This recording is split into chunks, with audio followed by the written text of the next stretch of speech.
everybody misses it. Everybody else is looking somewhere else right now as it happens. We're a little distracted. That's really fair. Because she's also at the top of initiative, so Rian's going first. So whatever it is happens. But let's start off. I liked starting last session off by having everybody just kind of give a favorite moment of something that happened previously. So if it's cool, if we have any volunteers, I'd love to get everybody's opinions on like what they liked to see last time. Okay, real quick, is it going to be what the player sees or what the character sees? I'd say what the player sees. Okay, cool. I don't see anything. I'm dying. Lucas, you're dying? I think so. Oh, God. A little bit every day, Ryan. Stop drinking. I can't. I have to give a huge shout out to Yas for just like fucking tackling all of the things around him and not getting hit like at all magically like a fucking ninja. That was pretty fantastic. Surrounded by goblins. Literally surrounded. It was just like It was something like 20-something misses. It was insane. Like the whole strike team, honestly. The three of y'all, fireballs fucking raining down, like chasing god rods across the whole fucking thing. The fucking dinosaur rampaging through there. The three of y'all just badassing across the fucking whole everywhere. It was nuts. And on the other side, Bantu just playing make-believe, pretending he's a goblin, pretending he's something else, and just fucking stealthing his way through the camp. Cool. That was, yeah. Those are top ones right there. I freaking loved when all the fairies showed up. They were like, oh, hey guys, we're here. Yes! Remember the peace? It was great. I was like, so excited about that. That's fantastic. I have a couple things I liked. I really liked Crow just be like, oh, I can see Bree yoinking Bree's unconscious body up the cliff. It's so much fun. I'm not willing. And then but you're like, unconscious. I can't go to her, but like now she's here and I can fix her now. It might be best to leave me unconscious. Let's be honest. And then the other thing I like isn't so much in the campaign, but I'm really enjoying Fighter in 5.5. Level 6 has been fucking awesome. I really liked when Yas paraded Godrod's body around on his sword. Showing it off to all the goblins there. That was excellent. Or what we assume is the true Godrod. I sure fucking hope. Fingers crossed.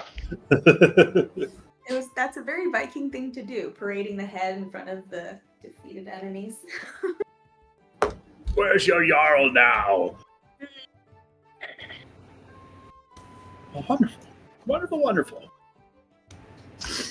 On a personal note, I am excited that Bantu was able to, even though he rolled a natural 1, get out of that sticky situation and get over here and let Boar out. Like that was a personal accomplishment of mine. My man's marrying and Pippin his way through life. It's awesome. Zog zog. Wonderful, wonderful. So yeah, with the party, most of the party up on the cliff's edge, overlooking a rapidly approaching army from down below, with several ogres beginning their ascent right behind Yastrev. They were intent on hunting down Rien, so that's going to be interesting. Rien is going to move, and in a very Rien fashion, do something that you guys might remember her doing later. It'll be weird. But, Lucas, can you start us off with the death save? Oh, that's right. Oh, God. All right. Oh, no. That's right. As Briarios has been teleported to start a session. You know to what? the top of the cliffside, back Literal behind hang friendly on. lines, nearby Shikari and Neobendra. Okay. She was bleeding out while making the heroic charge forward in order to fend off more goblins from the rest of the advance party. Yeah. All right. So, just so everyone knows, Bree has advantage on death saving throws. So we're going to do this at advantage, and we'll see if we roll well. Oh, you're fine. You'll live forever. I got to take a picture. Hold on. Double Your one. natural one. It's the orange die. I'll let you guys react to it in order. Let's not post it in Bitcraft. Here you go. The thing keeps popping up on my phone. There we go. Natural 20. Oh, nice. We don't need nobody. So, Bree, you find yourself blinking back consciousness at the top of this cliff's edge. Anything you'd like to do for your action? Yeah. Hold on. I think my roll 20 just died.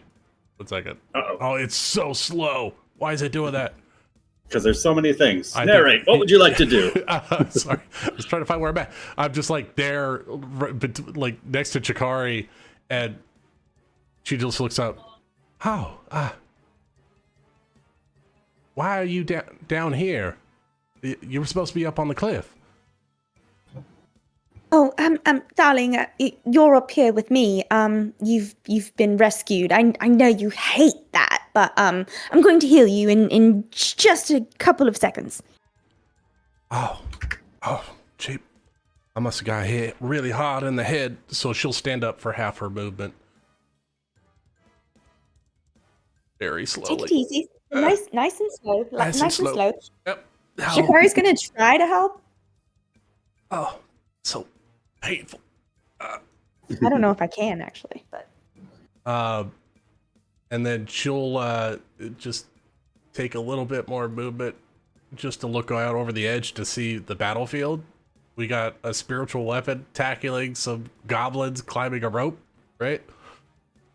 There's a spectral book that is swatting away at a pair of veteran goblin captains that are ascending that spider silk rope, as well as a pair of ogres just climbing the mountain, and you can maybe just make out Yostrev on the other side of those ogres, also climbing up. All right. Well, since I went unconscious and I'm no longer raging, she's a little fatigued, but she'll hold out a Ram's Totokia, and she'll invoke a word.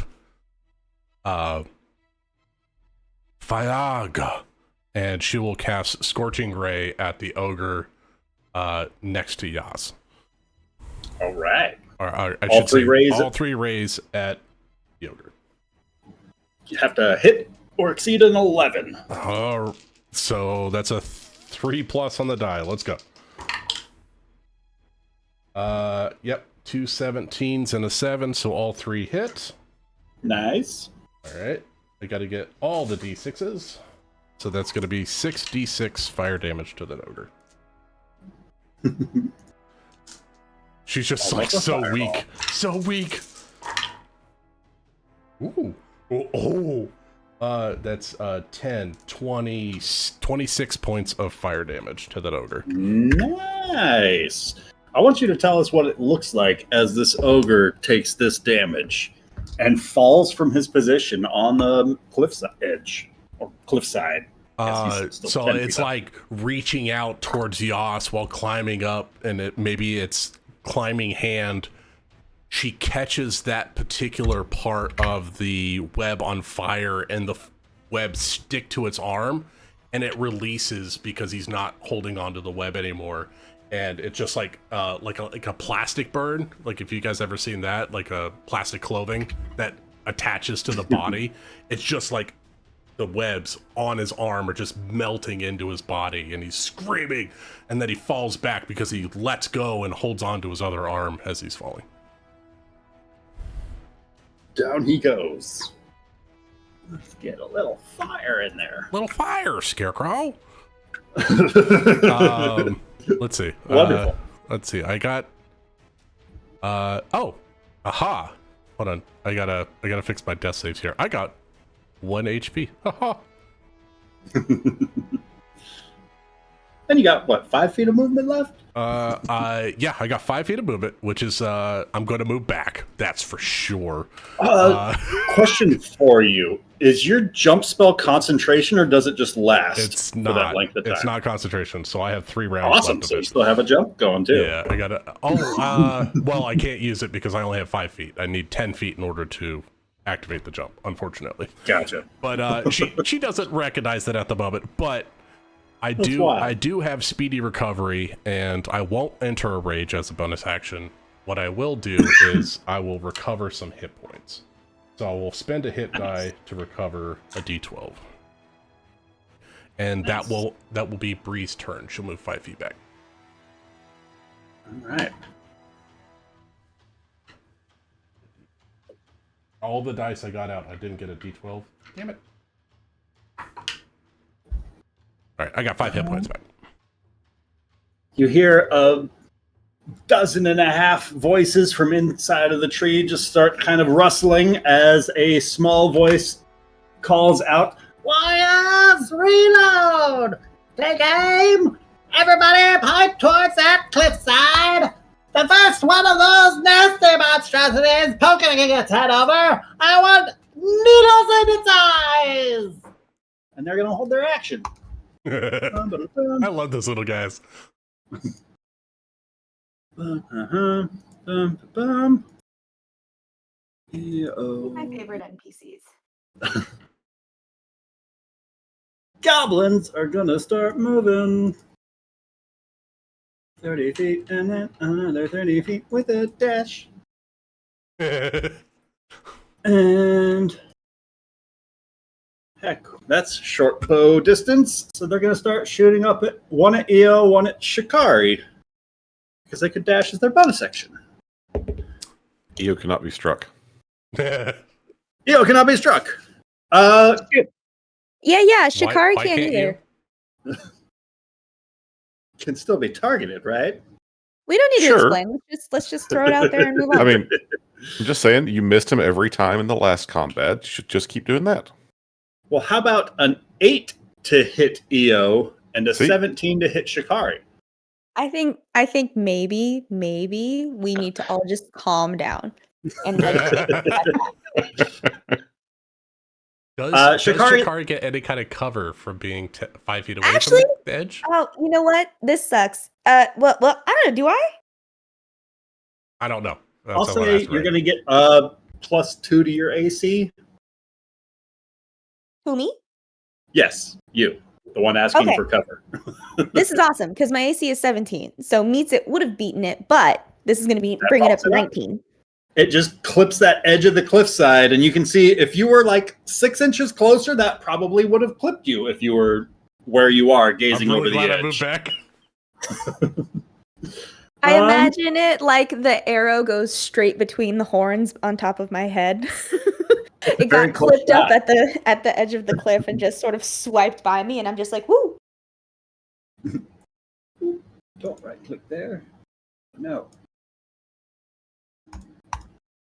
Oh no. I've just frozen tokens mid-move. What? I have to reload. Be right back. What magic is this? I don't know what happened. I might want to try a reload too. Mine got slowed up coming when from you the magic room. changed the brightness. I adjusted the brightness so that more people could see. No. I think that messed up my render or whatever, and I think it was It's jacking up because my frame. I can't move the map. It's so slow. They are going to go moving a dash. Moving a dash. These guys are. They have seen some shit and are going to start running this direction. And these guys are going to run into some problems when these hobgoblin commanders don't like people deserting the army when there's problems. You know, Ryan's really thinking when he starts singing all of his thoughts. Yeah. We're going to have to help you refine those lyrics though, Ryan. It doesn't quite have the rhythm you're looking for. Got a lot of heart though. Passion, I feel like. It's telling a story. It's just not very musical at the moment. You could really hear his voice. Yeah. It definitely I'm had going to kill gumption, you all. but not a lot of flavor. Whoever might be looking in towards this direction sees a couple of goblins like start scattering back instead of continuing to charge forward towards certain death on the other side of this bridge. And as some of them start fleeing by these hobgoblins, the captain orders the hobgoblin next to him to stop them, and the two of them just grab those goblins as they are starting to run by. Meanwhile, on that other side of the river, as Bontu's slipping through the shroud of shadows towards that hastily constructed pyre, with the acrid scent of burnt meat and pine sap hanging in the air, Boris slumping forward, his fur matted with blood and soot, one of his eyes swollen shut, his thick wrists raw where the ropes chafe, and his breathing comes in wheezes like bellows long since warped. The flickering fire beneath him has not been lit yet, but the goblin guards are already gone, distracted by all the chaos of the battle. And with you having drawn closer, you can see he's lifted his head just enough to meet your gaze. There's no snarl, no suspicion, just a look of quiet disbelief. And you can hear him saying to you, "Didn't think you'd send the bard. Thought this was it. A traitor's end. Tell me I'm not hallucinating. Did you guys really kill the green bastard?" I'm not sure. But I do know you didn't open the gate, so you didn't sell out the town. Which means you maybe intended to be traitor, but you never did traitor. At least in my eyes. Now shut up and let's get moving. Nods his head. Follows behind you.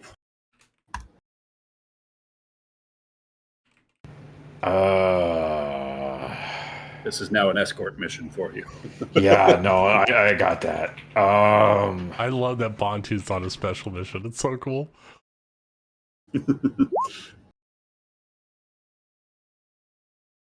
Okay.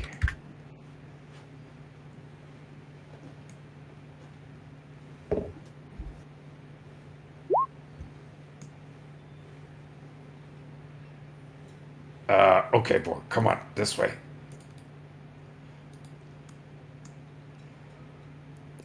Can he actually like walk and move okay on his own? He's moving at half speed, so his movement and dash can move 30 feet. Okay, so that's as far as we're getting. Yeah. If you picked him up and did your could you run faster than just him following you? Yes. The problem is I only have one more wah. Oh no! Or if you went like straight back, would you be able to get in between these tents, which give you more cover? Good call. Yes. Oh, yeah, you gotta use the terrain carrying that little do guy. that. DM, I do that. You got it. You got it. So, because I that is a good point. I don't want him out in the open, so we're gonna get up in these crates here. And behind things. Yeah, so he only moved 15 feet. So can he stealth then? That's 30 feet of movement for him from there where he was. Oh, that's okay. his full movement. That's his full movement. Okay. Well, then Bond2 will stealth for us. Cool. Group stealth check. Please, Metal Gear Solid, just put a box on for the top of the two, both of you. He just like puts his hand over his mouth. He just shoots him. They can't see us if we don't move. Okay, so that's a 15 on my stealth check. And then just as a quick scan, okay. Bontu has 120 feet of dark vision, so he could see the guys running down there. Yeah. You can see the guys across the bridge and to your left are still charging down to see what all the commotion's about. The guys on your right look to be making their way towards that bridge to retreat. Except the Hobgoblin. Hobgoblin is... Okay, that was my question. Okay, so these guys are retreating. That guy is just standing there.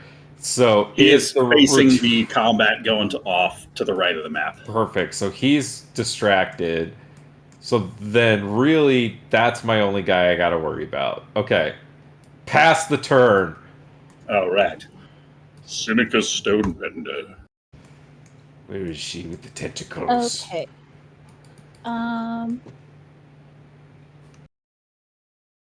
Okay, so I'm confused. Is Bantu making a break for the bridge to get out? The bridge behind that goes behind the waterfall. Gotcha. Okay. This walkway, like up and out that way. Okay, so Seneca, everyone's up except for Bantu, right? Like up on the cliff. Yastreb as well. Yash is climbing. Where's Rien? I didn't see her move on the map. I moved Rien to the GM layer. Okay. But she was down on the lower level. Doing things. No, Rien was Rien's up right there. Yas is the only one sorry, I have I was to get unconscious for a very long time. No, you're good. Yas is the only one I have to save. I gave up on Bantu. He disappeared as a goblin a long time ago. So yes, Bantu's the only one down there. She's gonna drop her concentration on Hunger of Hadar, and instead is going to cast Web on this spider silk rope here to prevent goblins from coming up it. Hell yes.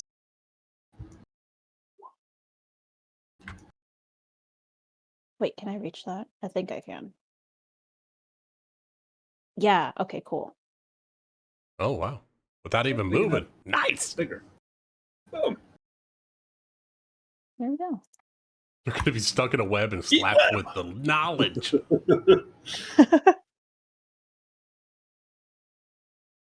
Wonderful. What's it look like as you conjure this web? She takes the spider, what the hell is it? The spider silk totem staff off of her back, and she's not really sure what exactly to do with it, so she figures like pointing at the area and drawing kind of a web pattern will work, and sure enough, it just kind of understands what you're going for. Yeah. Like it anticipates what you want. Cool. And is that what is it?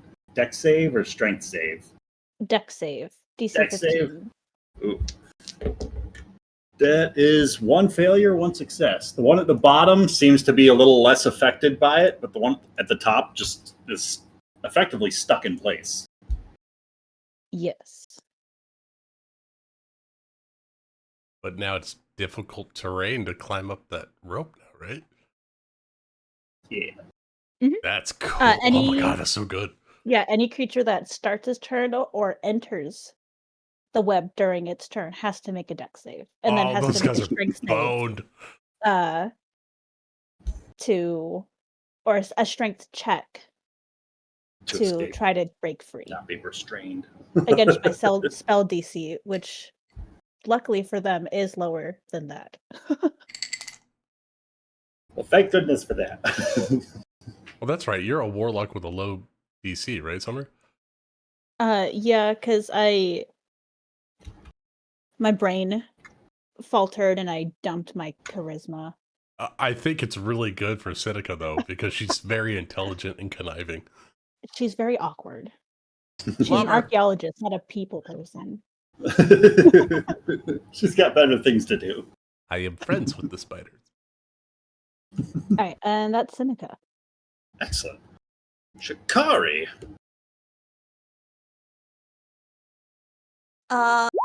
Okay, so Shikari is going to reach over, touch Bree, and chaos. Reach out and touch Bree.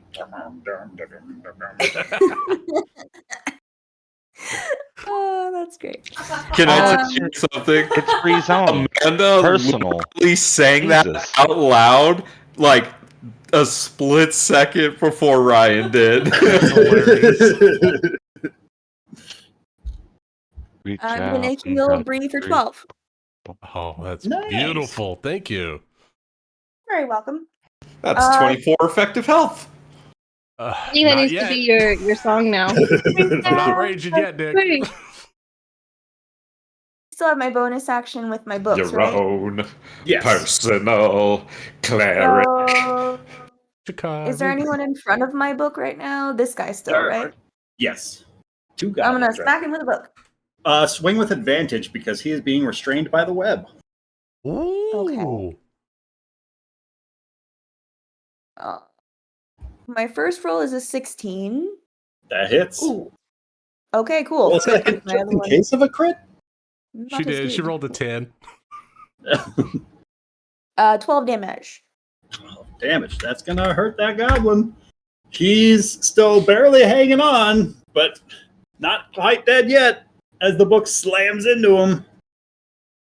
Shikari is going to say, "My tome shall send you to your tomb." And she's going to feel very clever about this. And that'll be her turn.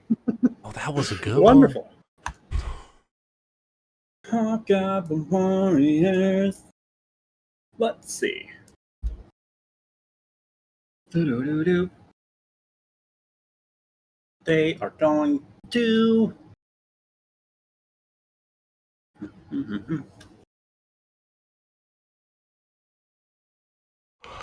Ooh. Oh. I did not move for the fairies' turn. Let's see. All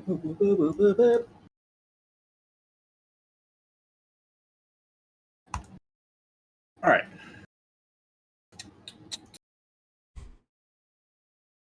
The fairies over in that sort of rainbowy swirl of cloud that is going on, where the occasional dog yelp and fluttering of like hummingbirds' wings can be heard as sparkling, glittering spells are being loosed this way and that, as howls of agony and the occasional crossbow get loosed off somewhere within this cloud.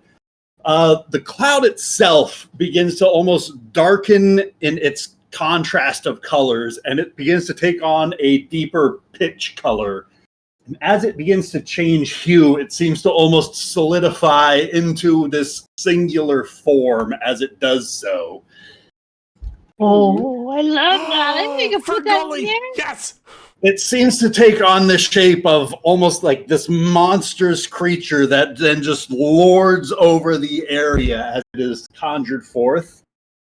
As the Hobgoblin warriors, under orders of their commanders, are going to loose their bolts that direction and begin raining a couple of shots that way as bugbears are moving to engage with all of y'all.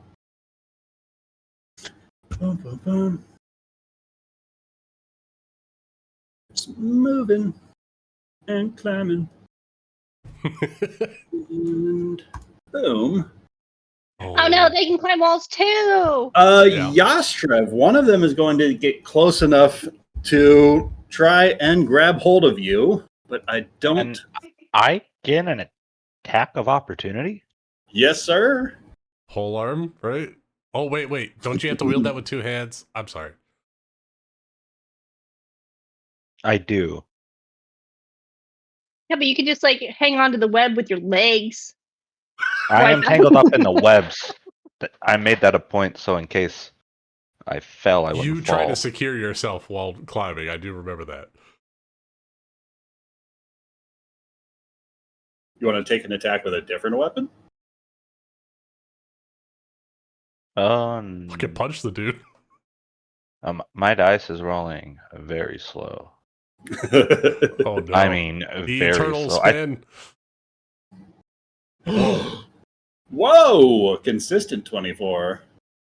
That'll hit. Oh, I shouldn't have done that.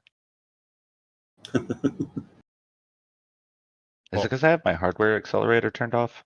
I had to turn mine back on, and it fixed everything, Jeremy. I have it turned off so I can watch movies with the homies. Yeah, I did the same thing. I gotta relaunch real quick. I'm sorry. All good. Well, if it's not a halberd, it's still a 23. That's still really good to hit. Yeah, I'm assuming it's a hit because these are the unarmored bugbears. They got woken up. They're naked. Well, I'll go ahead and just move for those hobgoblin captains. They're gonna keep on pushing forward. Okay, it's working a lot better. I know, right? Wonderful. It's like instantly. It's like It works like it should.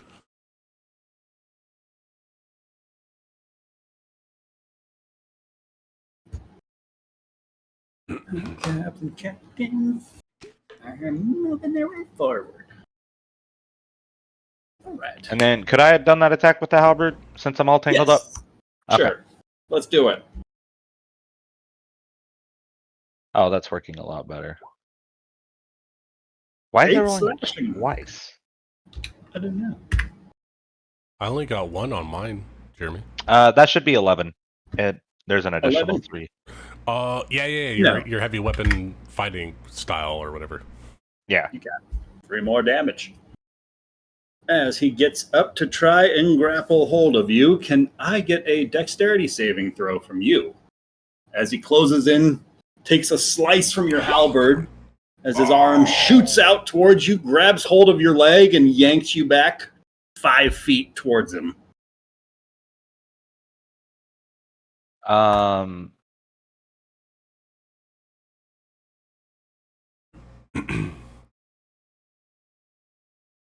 Let me do some math, see if I want to use this real quick. I'm sorry. Good.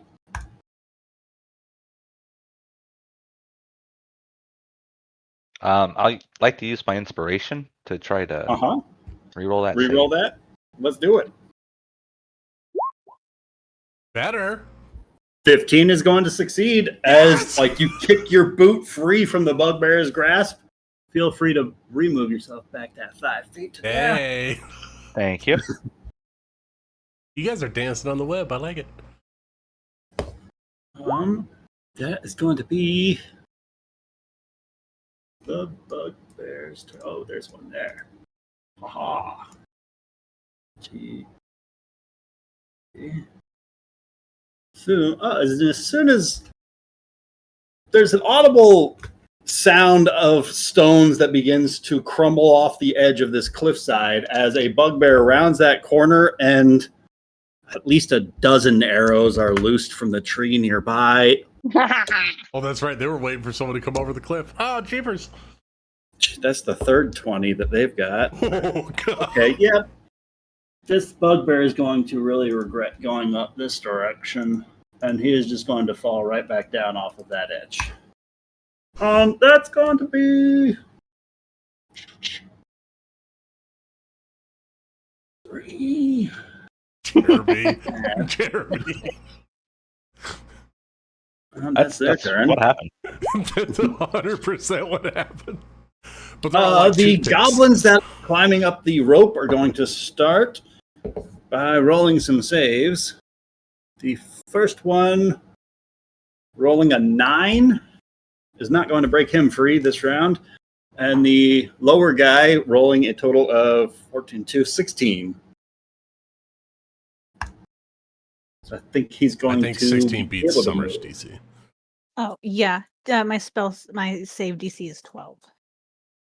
Okay, so he's going to continue climbing that rope. 10, 20, 30 feet of movement.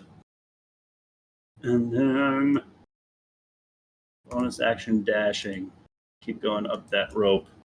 Getting up right beside terrible idea. Sorry. That's a terrible idea. And from there, he is going to take Ryan, he provokes Go ahead. Jakari when he moves to the left side of Bree.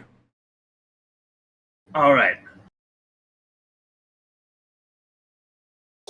Was it going up the same route as my book? Yeah. It's climbing the rope right through your spectral book.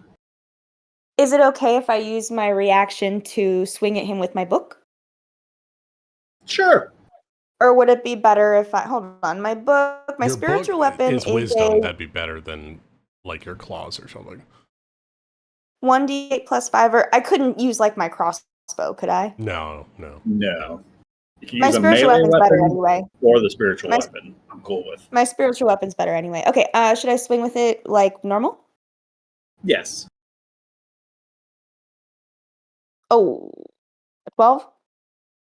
12 is going to miss. That'll be that. Yeah, there we go. Swings through his space as he's going to take a couple of wicked strikes at Briarios. Yep. With a... With some people, books just don't sink in. A 19 to hit on the first one and a 15 to hit on the second. One hit, Ryan. All right, that's going to be 10 points of piercing damage. Oh God! All that health that you just gave me. It's gone. As he slashes across Briarios' chest. She turns and protects Chikari. There's no time. I mean, I'm just glad I healed you when I could, and then that'll be my next turn. It's great. It's like I have a map, a roadmap for my actions. Yep.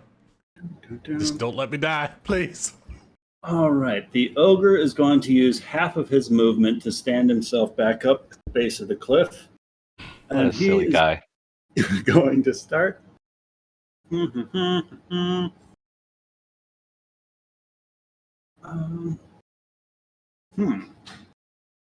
is going to start climbing, getting back up around where he was, and he is going to use his action to pat out those flames from the spell that dropped him in order to clear his path so that he can keep on climbing up. But that is going to be his turn, effectively. The ogre that was above the fire is going to keep on climbing upwards. And he just starts to round the edge of that cliff. Oh, what's up? Jeepers, guys. No, Amanda just said, "Oh no." Oh, I thought she said, "I will." oh no, I just oh no, Do you, just lots do you of have oh another no. fireball ready? Amanda? Next up is Crow. I don't have any more spell slots for that. Well, luckily for you, there's an ogre that just rounded that cliffside. Not Perfect. What, 30 feet away from you. It's like within distance, a little too close for comfort for my well-being, but we have a job to do, and we're gonna finish that job. So I am going.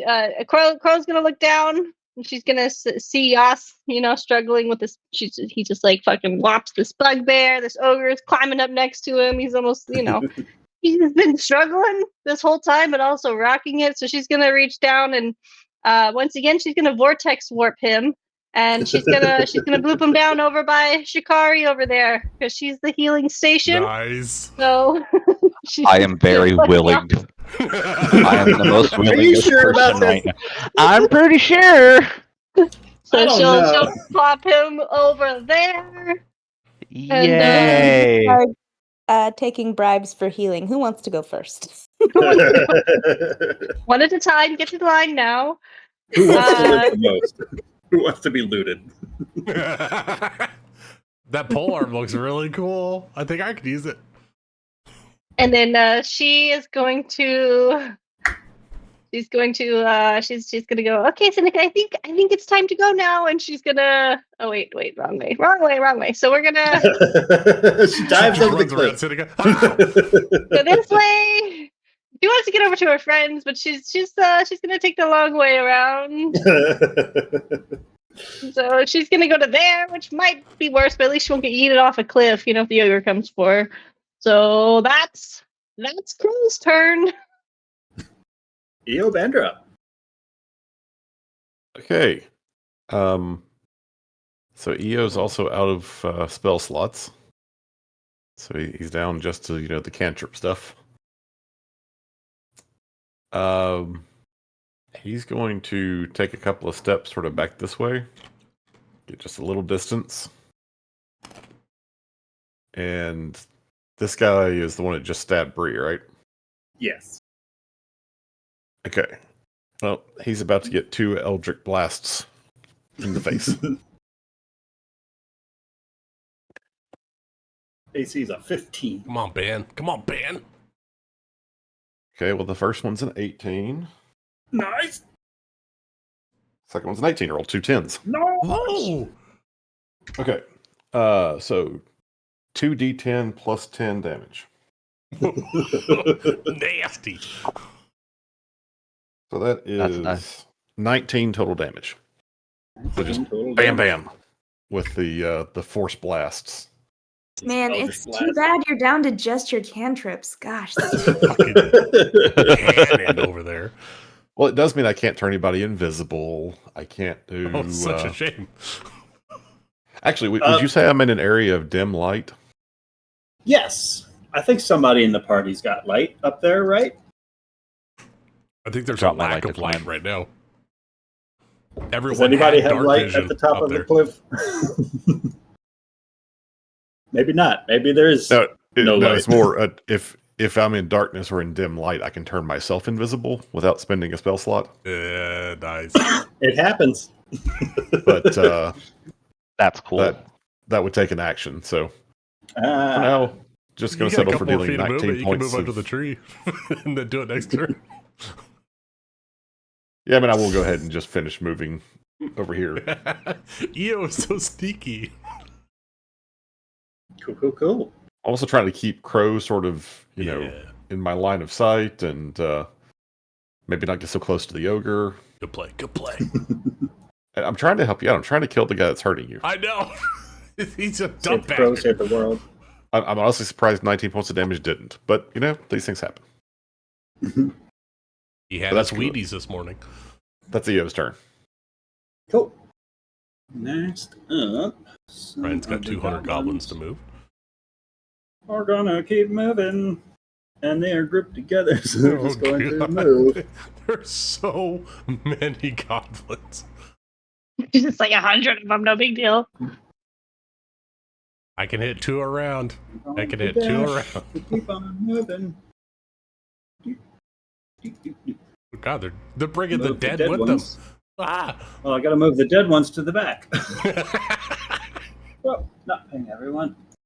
One of those guys is gonna start standing up. Really? You meant it now, I'm sure. Well, I'm glad we're up here, yeah. Sorry, Vontu. Alright then. Off in the distance, you hear what sounds like the audible wake of wherever that Triceratops is charged off towards. Then Yastrev. That's a good boy. He's a good boy. Yastrev is going to bonus action second wind. It's my last one. So it's like actually my third wind. Wait a minute. Hey, they gave it to me. He's passing too many wins. Hey, don't put it like that. And then that wind into me. 25, and then Yas is going to step up, and he's going to bring his halberd down on this goblin. But that could kill him. Yeah. 23 hits.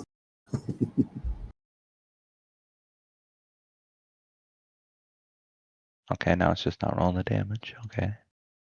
Just do it to the app. So 16. Ooh. And then I would like to try to cleave into the rope. All right. For a 10. Is the rope prone? I'm going to say... I don't mean to interrupt, but I forgot to roll up? again. I'm really sorry. We're fine. Okay, nobody dies. You would have killed all those fairies and they would have killed you. Oh no. Yastrev, you sever that rope. Nice, Yas. And then the goblins below will no longer have advantage on this climbing check. But the goblin about halfway up is still restrained by that web for now. he's just stuck against the wall like a Spider-Man bad guy.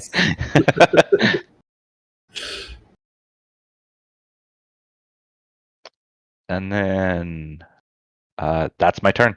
You have a second attack, Jeremy. I do have a second attack. I'm level 6. I'm sorry, Ryan. That might hurt him. Kill that guy. You don't want to do that.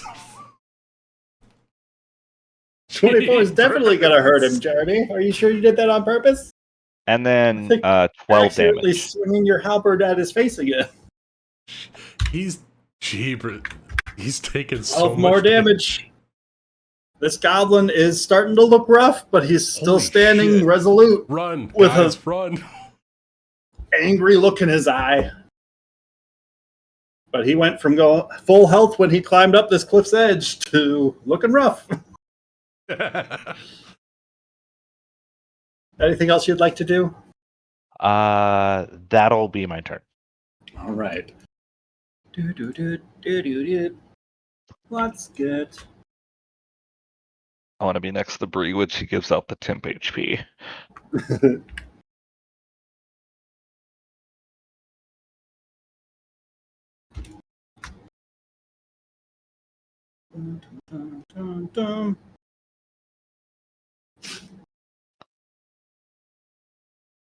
They're going to start going around.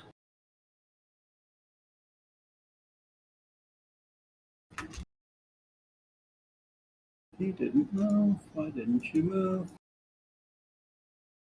You're supposed to go with your mount. Okay.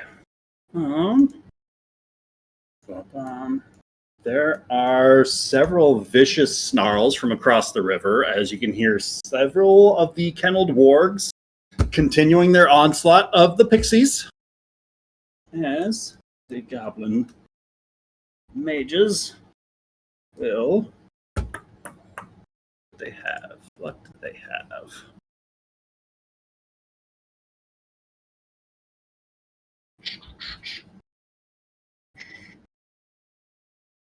Oh no, he's making transformer noises.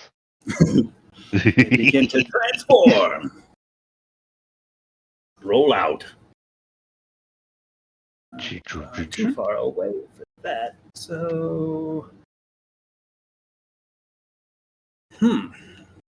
Interesting. They can go... I suppose they are going to cast spells on themselves. And move... to there. Cool. I don't know who's casting spells, and I don't like it. Did not move that guy with all the rest of them, so he's going to move to there on his turn. This guy following the captain down to there. And that guy with him. Boom, boom, boom. Next up is Briarius.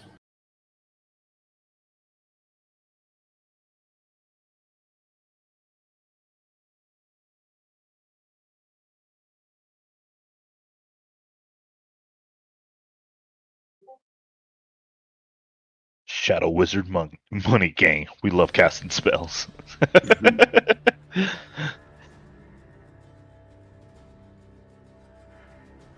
Lucas, are you there? Lucas, can you hear me? The bugbears. Didn't say no BRB.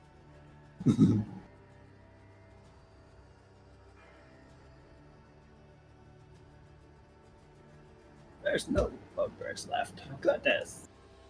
Sad.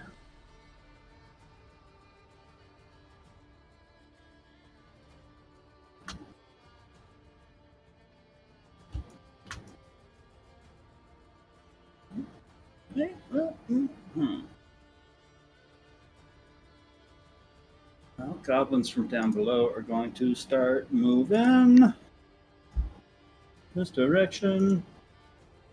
And then... Sorry, I'm back. Welcome back! I had to go replace the water jug in our water cooler. Oh, makes sense. It was blinking and like, I gotta fix it. All right. So, okay. I am going to enter my primal stance as a bonus action. Only got one of those. Oh, I have one more left. All right, sweet. Let me make sure that's activated. Yes, okay. I am going to move 5 feet to the left next to Yas. And I really need this to work. So I'm going to recklessly attack this goblin. All right. I don't like you attacking my family. Let's get reckless! 19 on the die for a 27 to hit. That's incredibly reckless of me. So reckless. All right. Ooh. 16 points of bludgeoning damage. And he is shoved 10 feet off the cliff. Lucas, how do you want to do this? Because he's got 3 hit points left, so no matter what you roll on that fall damage, he is not going to survive it. Good. I want to bring it up like a golf swing, take the jaw off as he flies off the cliff, and I want to try to demoralize the people down below with a headless goblin. Just shower him a little bit. Yeah. All right. Lovely. Lovely, And does he lovely. hit a goblin on the way down? Well, anything else you'd like to do? Yeah, I'm going to do my little sprightly jump using 10 feet of movement, move it over here, and I'm going to hit the ogre recklessly as well for my second attack. All right.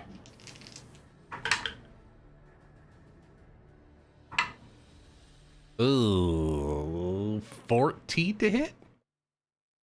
14? Yeah. Hits. Oh, yeah, baby. A very large target. Climbing over that cliff's edge. Not good on the damage, only 9 points of bludgeoning damage, but he is also pushed 10 feet away from Bree. I'm hoping... Works on larger creatures? I can do up to large. Cool. So I can't do huge, but I'm hoping to put him on the edge. You push him further back down in his ascent. And then Bree will just move up close to him, stalking him. And that'll be Bree's turn. All right. You going over the edge after him? I didn't know that was the edge. I thought that was... Just double checking. No. Is there a sub-ledge down below? Is that what No. that is? Okay. Then I'll go I guess, sure. Yes. On the map, it looks like there could be one. Yeah. Yes, there's a fighting platform down there. I'll be right here waiting for him to come back up. All right, you're going to Darth Maul him? Oh, yeah. Yep. Raking Perfect. my warhammer across the edge of the cliff, showering sparks. Speaking of which, Bree, can you roll me a wisdom save? I would love to. Would love to. Oh, yeah. Natty 19 for 21. Yeah, you can kill whoever you want, whenever you want. You're fine. I'm killing everyone. She just rubs the warhammer. Don't worry. I'm going to kill them all. That's it for Bree. Wonderful. Cool. Next up is Bantu.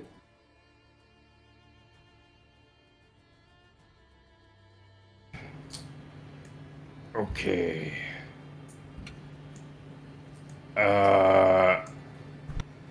So the 2 of these goblins are heading back up this bridge, right? Yes.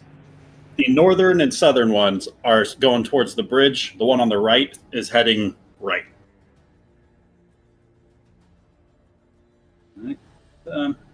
There. That guy's moving that direction.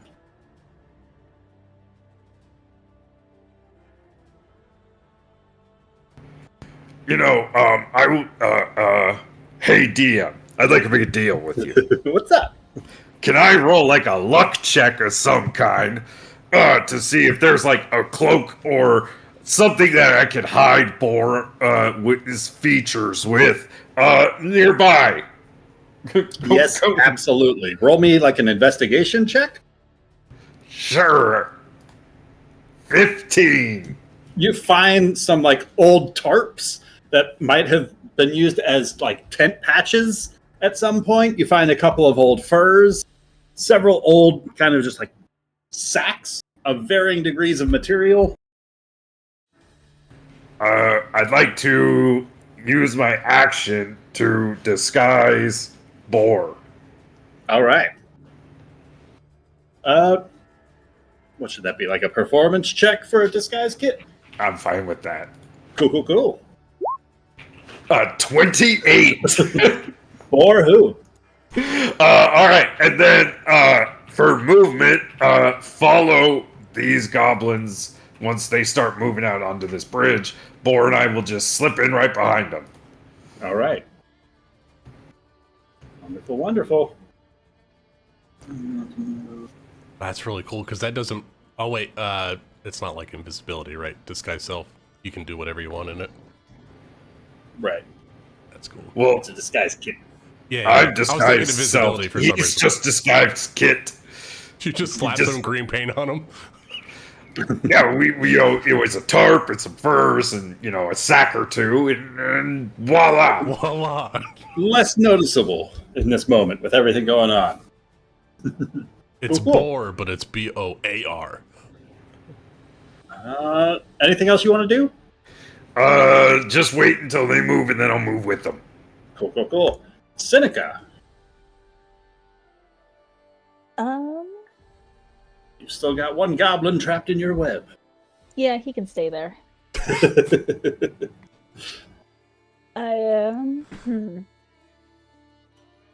Okay, so this ogre got knocked off. Yes. He's still like clung on to the cliffside, but got knocked down a little bit. So he's going to have to spend some movement to get back up. Okay.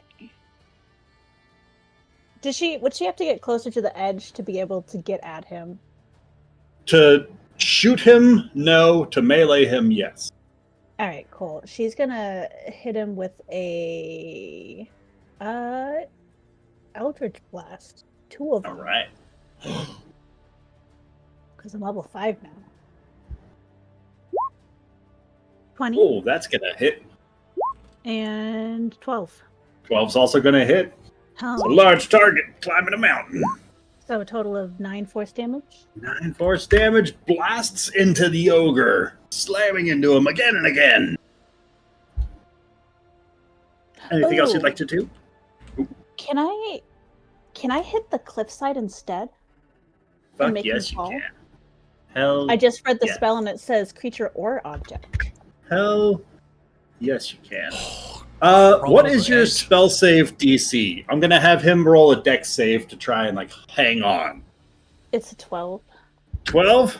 Well, his 6 is not gonna beat that because his dex is a minus. So yes. This poor ogre is just having a really bad day.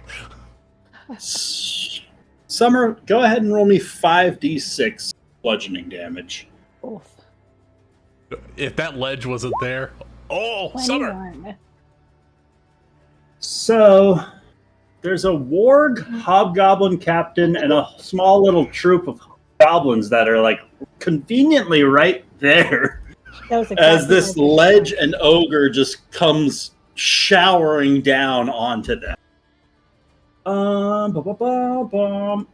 Nothing under the ogre survives that. Nice. Neither does. Still only counts as 1. Anything else you would like to do?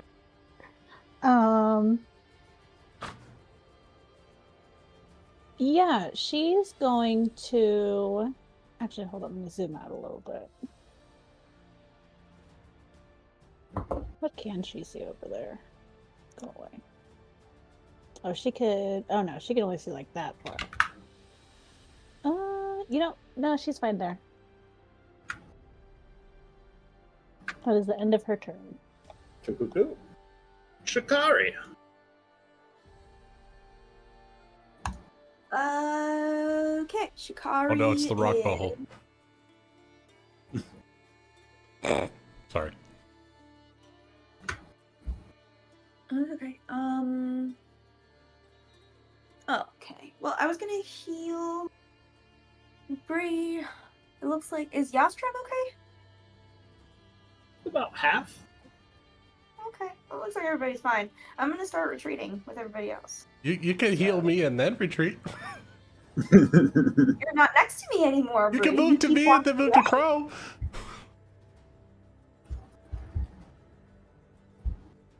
What was that? I said you could move to me and then move towards Crow. I don't think you understand how little movement I have. To get from here to you, I gotta go 30 feet. That's my movement, bro. I could give you temporary hit points if you're next to me. Is that the bargain we're making? Share the love. All right, Share the if love that's we the once bargain had. we're making. Because at this point, you're making me chase you around every battlefield we're ever on so that I can heal game, you. Evie. And It's part of my game. I'm like, girl, I cannot keep chasing your ass. That's why I dumped you. You keep playing I thought these you games. dumped me because you hated my family. Oh, that's true. That's true. That's true. All right, cool. I'm gonna. This house is worth chasing. Come on, let's be honest. It is true. It is true. And I'm not saying that the Shikari wouldn't hit that again. I'm just saying you are hard to keep track of during a battle. That's all. I got squirrel energy. One push is all it would take. This is the way. This is the way. Like, I'll be like, hey, Bree, stay close so I can heal you. Okay, bye. And she's like 60 feet away, and literally the next action. Okay, so I'm going to touch her, per usual. Not on the butt, although it's tempting. And this is a shove action. 19. Oh wow! Nice. That is huge.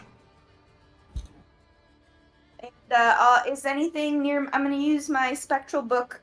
If that guy tries to come up any higher, I want the spectral book to hit him. So I'm not gonna hit him with it yet. I'm gonna wait till he starts to move. All right.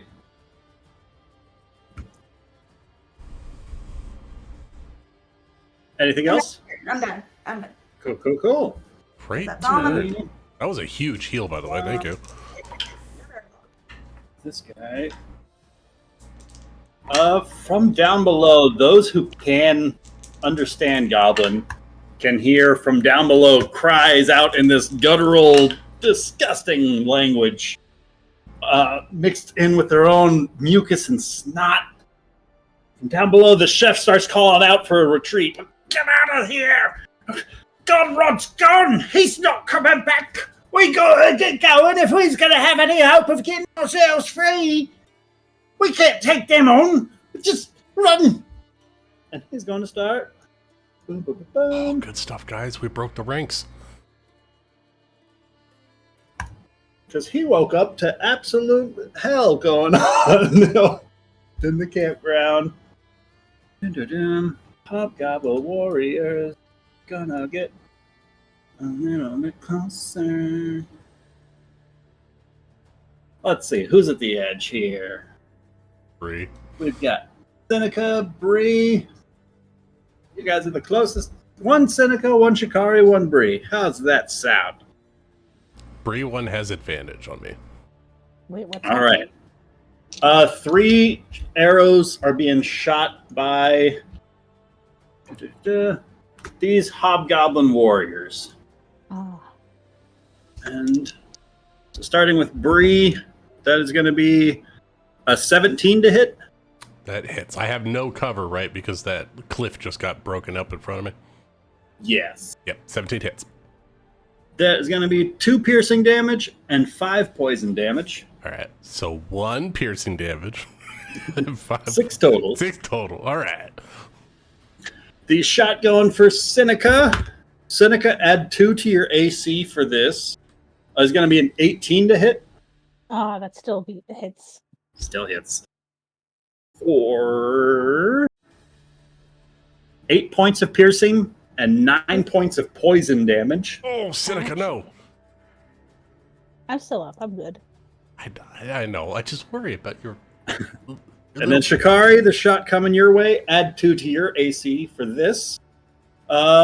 Is a 19 to hit. Beats it. Ah, damn. We tried. It's going to be 6 points of piercing and 6 points of poison for 12 damage total. Okay. How you looking? Okay. That's the first damage I've taken this fight. Did you have any temp HP before I went down? I don't remember who I gave it to. No, I'm usually pretty Oh, good. I think I raged down once we were near the tent, I think. Okay, yeah. I think I gave it to the assassination crew. Which makes sense, yeah. Yeah.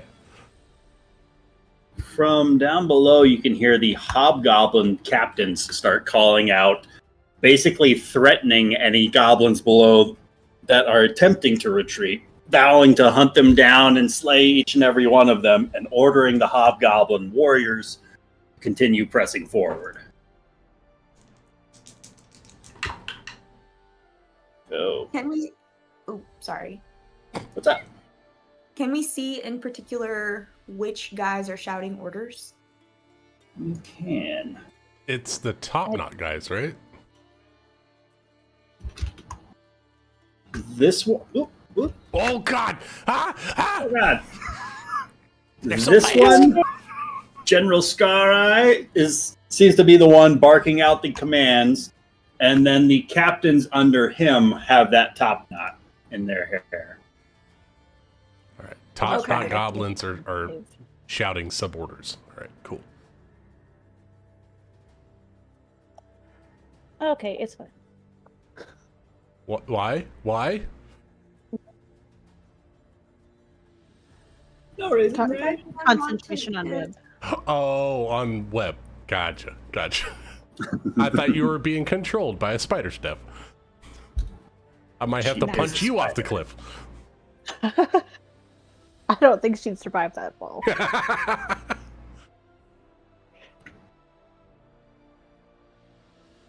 Who's going to join the ranks?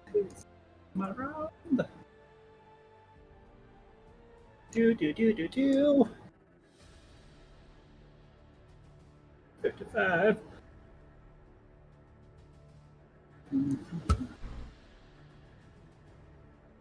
That is them. Tough. Good one. They start climbing. These guys are already climbing. That guy is good. You guys are going to climb up. And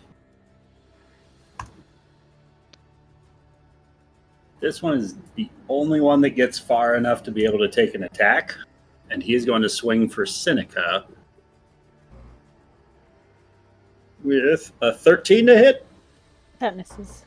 Misses. Oh, Seneca! Goes wide. This guy is going to climb down the wall. Seeing that there's an ogre dangling above him, he does not like what happened to the last ogre. He's going to go that direction.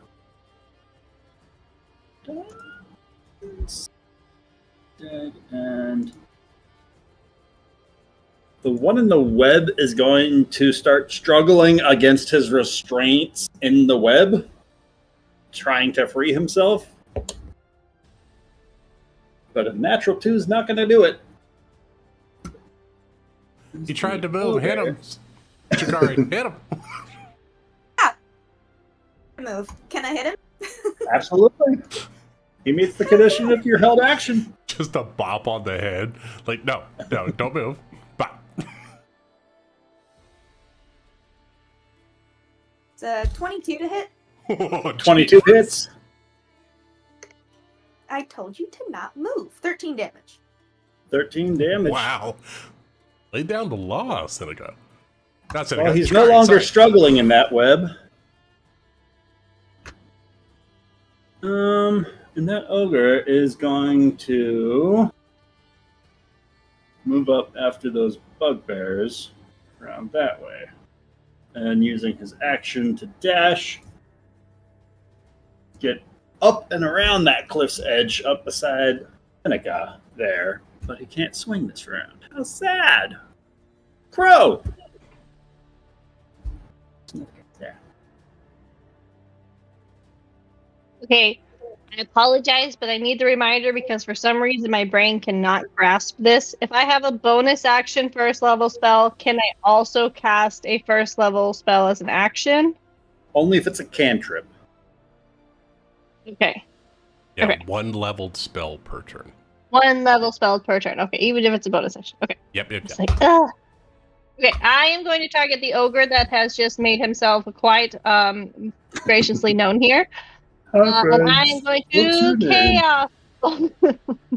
We're not friends. We don't want to be your friends.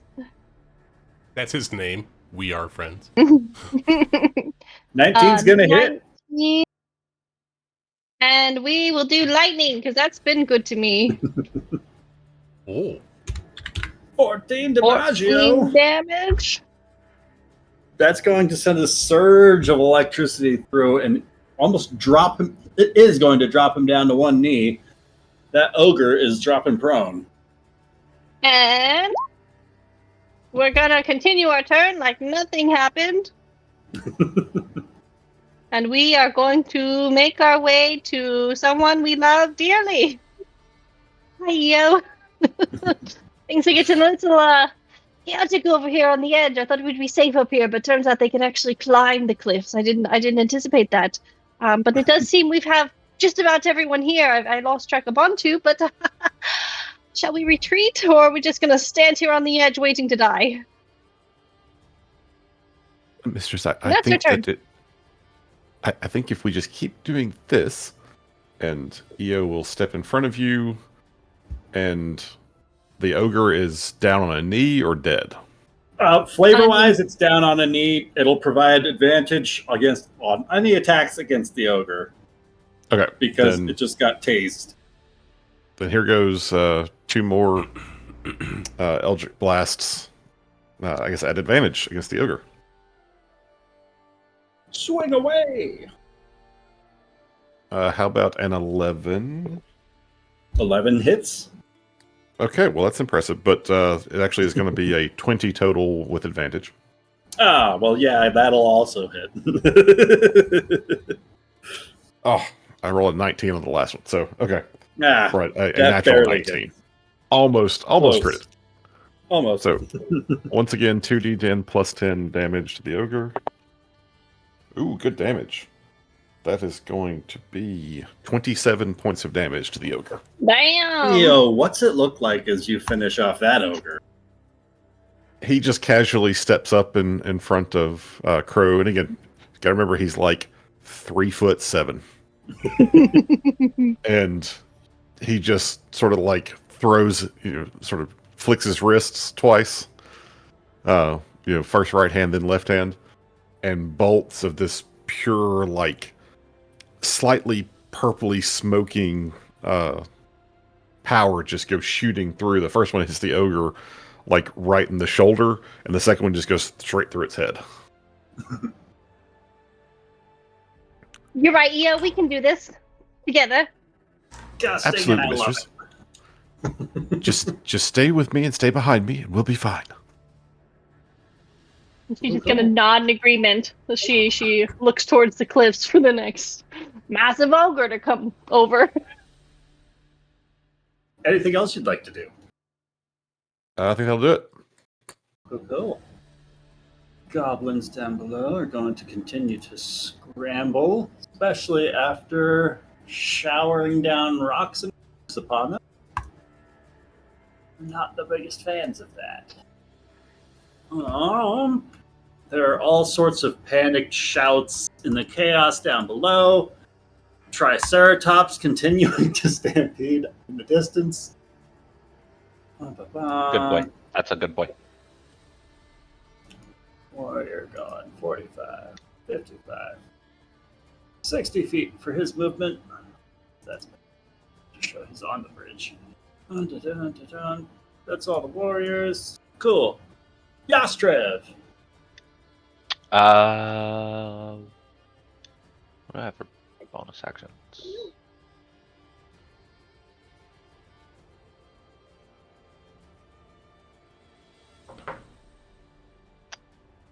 Yeah, no, I'm just out of gas. So we're just gonna action dash. All right. And we're gonna run over and flavored leap over this ogre and stand in front of between Seneca and the bugbears. Love it. You damned fool!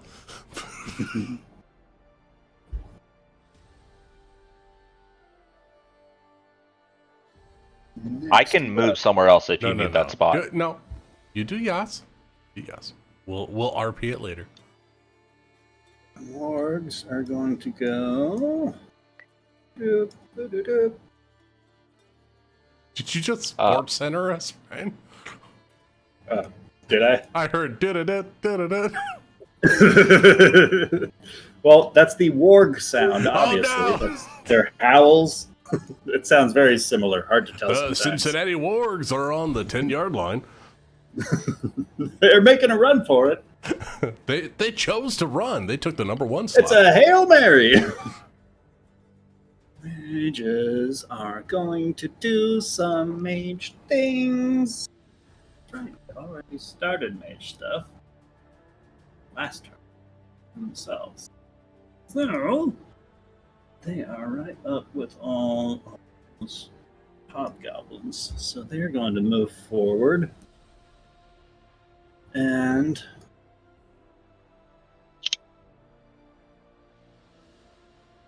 well, you guys are in range. One arcane burst is going to be blasted up towards Yastrev, and the second one is targeting Briario.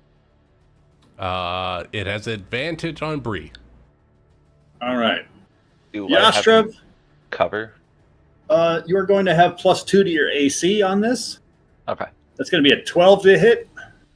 That's gonna shoot into the rock beneath me. And then Briarios. How about a dirty 20 to hit? Oh, yeah. For 10 points of force damage. Ow. That's going to be their turn. It hurts so bad.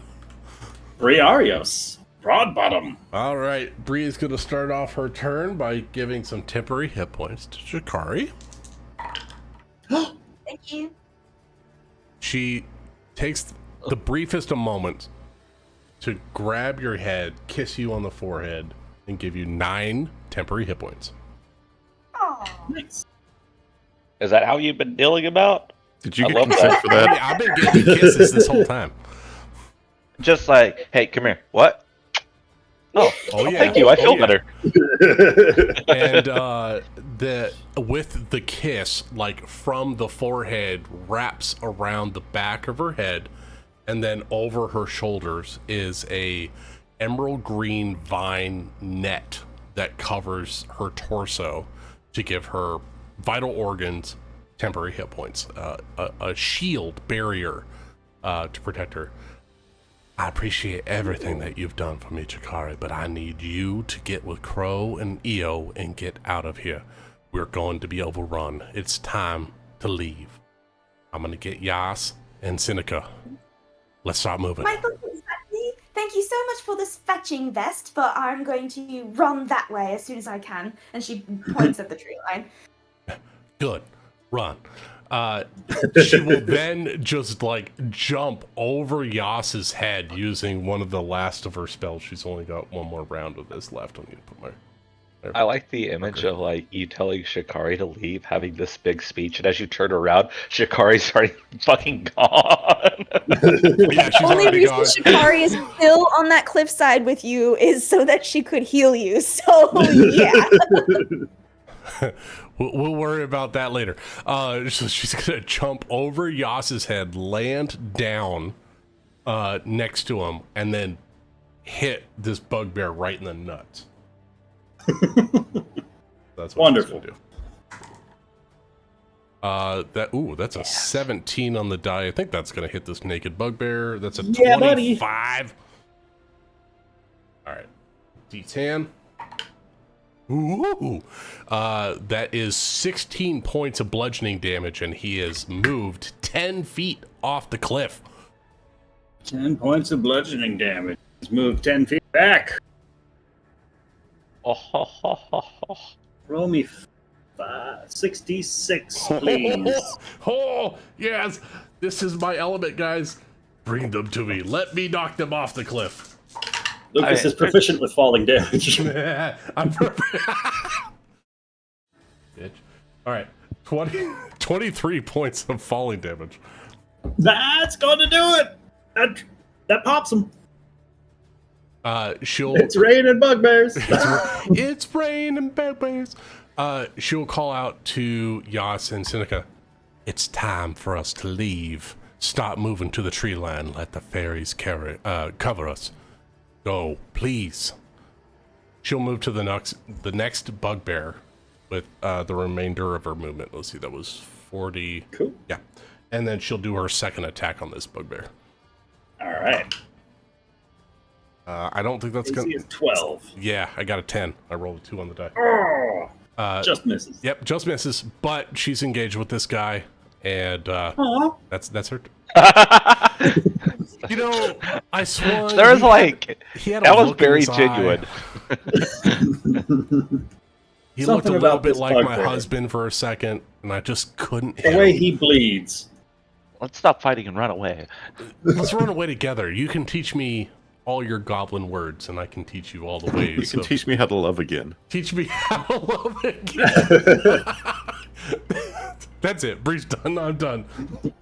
From down below, you can hear the hobgoblin commanders barking out orders and throwing the goblins forward, ordering them to lead their way up the cliffside as those goblins that they grabbed are going to start climbing up that cliffside behind the bugbears. And then Bontu. Blah. You watch as several of the goblins start fleeing ahead of you because you held your action to flee with them. Feel free to move yourself as up to 30 feet, I suppose. Yeah, because I'm not leaving Boar behind. And then now on your turn, feel free to continue moving with them. Okay, we'll just, go past this guy because he's just running down. There's all sorts of shit going on behind you, and you rolled high enough on your own deception as well as Boar's that he doesn't give you guys a second look after the first pair of goblins run by. Why would he? There are fucking explosions and triceratops. Ogres falling nothing from the to sky. see here. Move along. Just move along. We're just going to keep taking it 30 feet at a time.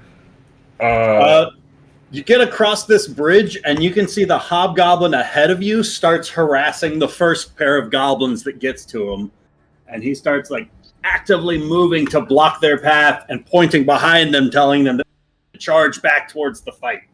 No, I figured that was going to happen, but that's going to have to be a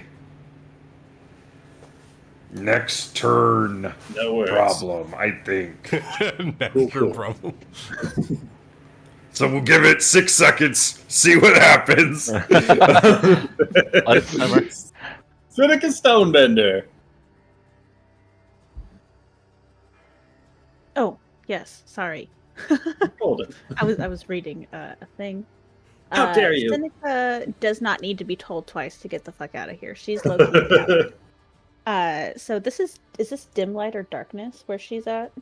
Darkness, I believe. All right. She gets Yas to is cast working in the dark, by invisibility the on way. herself. Sorry, what was that, Summer? Oh, sorry.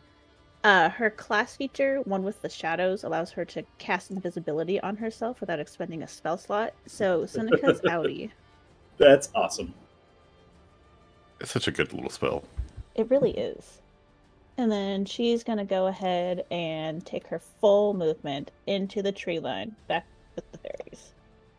Love it. Pixies, whatever the hell they are. These ones are sprites. I was wrong both times.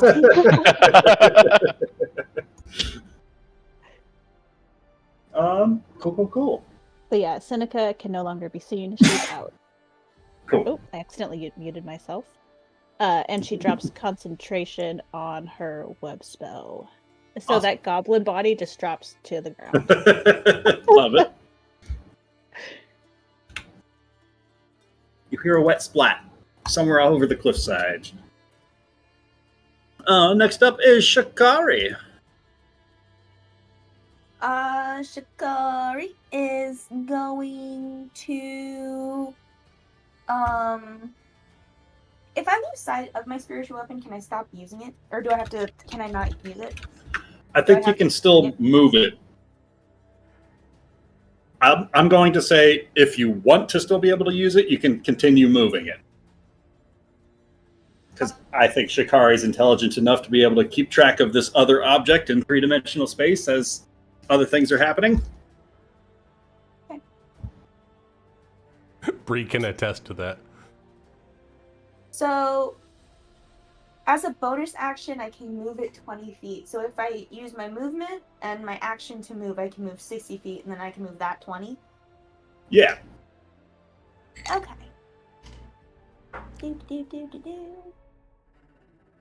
If I move 60 feet, I'll be too far ahead of everybody, so I'm not going to do that.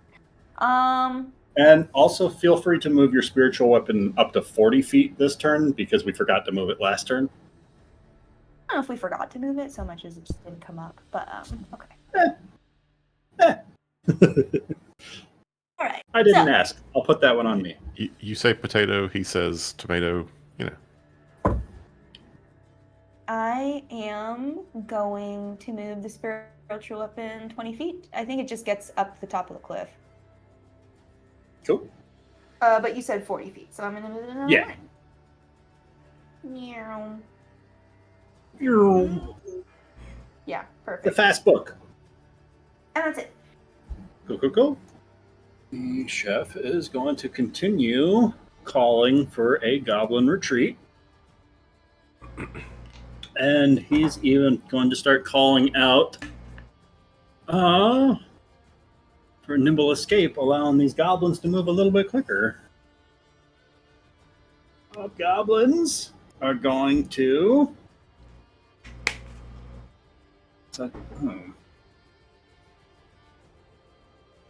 They have Yastrev to target. Briarios. A little far over that edge. If they get any closer to start climbing, they're going to lose their line of sight. So they're going to take their shots and then move. Nerds. From these hobgoblins down here between the tents.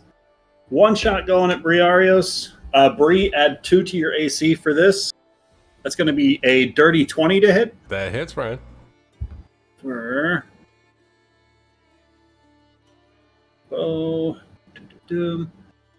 9 piercing and 8 poison. Ooh, ouch. Bree's unconscious. Question, DM, which this would 100% be up to you. So I have the ability to double the distance of a spell with my whatever. Oh god, I'm trying to find it. One of them, Distance the spell. meta magic. Yeah. Can I use that on a reaction?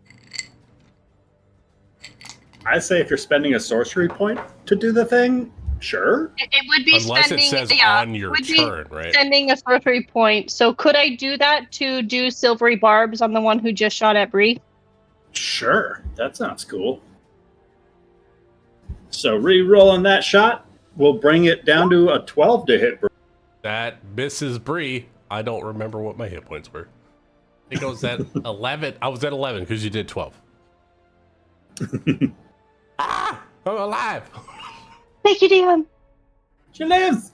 The second shot I'm gonna is have so much going PTSD after this. Up and down and up and down. off towards Bree. Bree is a 17 going to hit. Yeah, it's Brian. That's with your +2 from the Oh, cliff sorry. edge? With +2. No, that misses. Oh. Sorry. So that's going to I miss. have a 19 with the +2. I'm so distraught. I've been up and down. I'm so Oh, Yastrev, then there's another natural shot against you as the third one takes its mark. And then they're going to begin climbing that wall. The hobgoblins behind them will start making their way forward and up. And the hobgoblins, them, make their way forward. And, well, heck, they got line of sight. They're going to take a shot at Yastrev. 2 shots at Yastrev. Yastrev, that's going to be a total of 17 to hit. And That'll then a miss with total the of 5. that'll miss with the 2 bonus. 2 more arrows go arcing right by you. Doo-doo-doo. Thank you, Cliff. You're the real MVP. You're the real MVP. As Amanda, who did you give your advantage? Strategic positioning. goblins come marching their way forward, dashing to get all the more uncomfortably closer for everybody. Give it. Yeah, I don't want them shooting at me. I can give it to either you or Young. I don't know what that's going to be the most beneficial for. I'll give it to Bree because I was protecting Bree, so it just makes sense that I'm like, Bree, I'm get you back. Yeah, that dude's getting stabbed. Swing away. Come on, Dice. Come on, Dice. That'll do. That'll That do, pig. will do. Roll damage.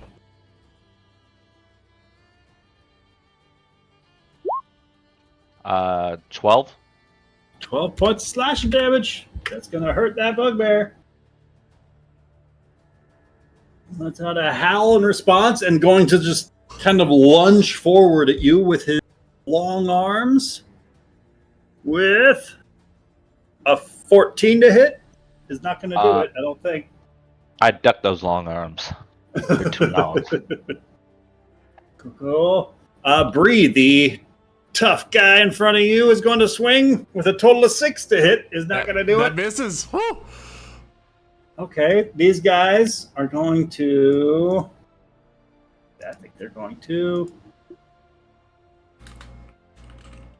dash closer. 30.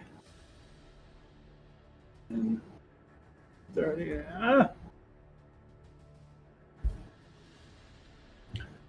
Doom. Boom. This guy out.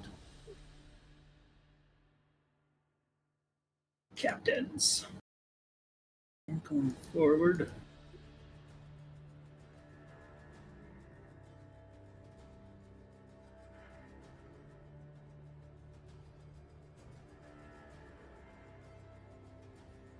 Down. Moving into their formation. There's a zombie resurrection when you need it. Scouts are down. Ogre is going to forward, and the hobgoblin captain is going to order him up that wall. He's going to go. His action. You hear another thundering palm start quaking up the side of that mountain. Crow. More ogres are ascending that side. What would you like to do? I think we should just have no more ogres, if that's an option. Yeah, kill it. So Kill it with fire. you can't see the ogre yet. I'll see it when it's up here. But she was. Oh god, there's so many. I don't have an AOE spell, do I? I don't. Okay, so I'm going to target. Ooh. I'm sorry, guys. Plus ultra. I think I can tag 2. Nope, I only have 1 left. Okay, never mind. Okay, so I'm going to target this one. Oh, sorry, did that ping? It did. This one here, because it's the one in between me and Bree, and you know, it just seems right. So I'm going to target it with a chaos bolt.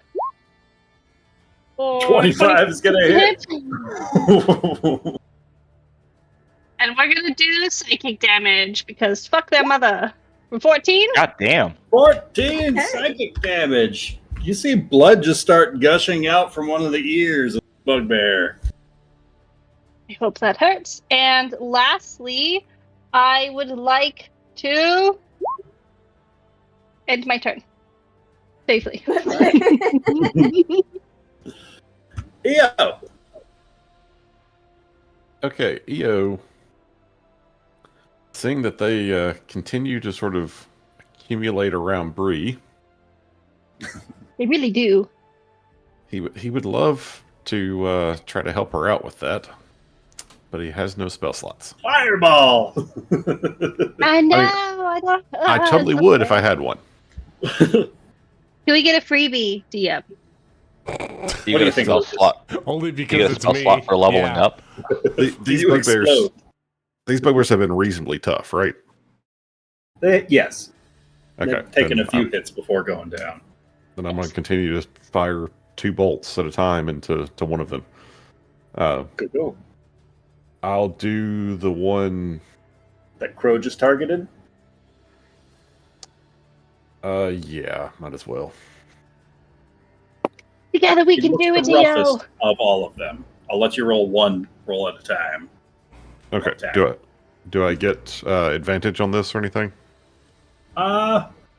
Yeah. Okay. Yeah, you do. Well, that's not going to help when my highest roll out of the two is a 2. Ooh. Oh, no. No, it won't. Sorry, Bree. It's all right. I understand. But the second one is a total of a 20. That will hit. And that is going to be 9 points of force damage. 9 is exactly what you needed to drop that bugbear. Nice. That's awesome. Yeah, we're gonna just have to try to make our way back. So, Crow, you didn't move back at all on your turn, did you? I didn't, and looking back, I probably should have. But you You know, want to? if you'll allow it, I would gladly probably go more into the trees to like about right here. That way, I can kind of still because I don't want to get Bree out of my dark vision, so I can still see her on the very edge of it. But yeah, I would like to a little bit further back. Same for me. Moving back in that direction. Right.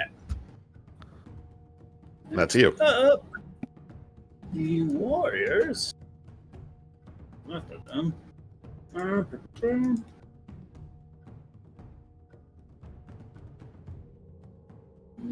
little bit further.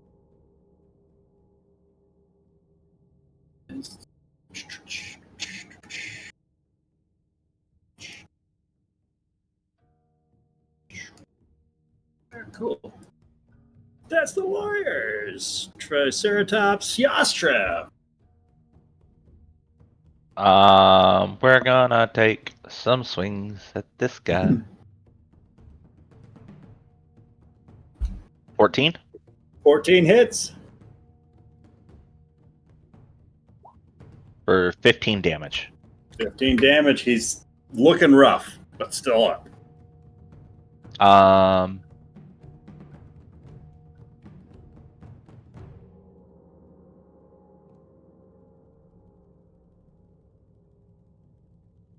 We're gonna take a second swing.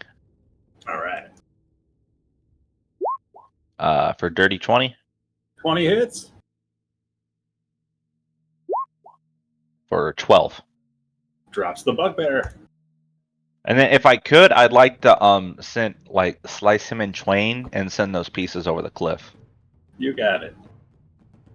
Roll me an intimidation check. I also have another idea, because since I took a creature to 0, I get an extra attack.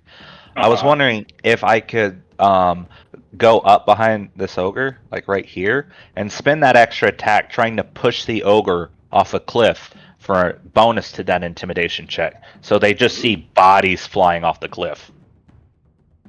Yes. Yes, you can. So cool. Do you want me to make a roll for pushing the ogre on athletics or an attack roll?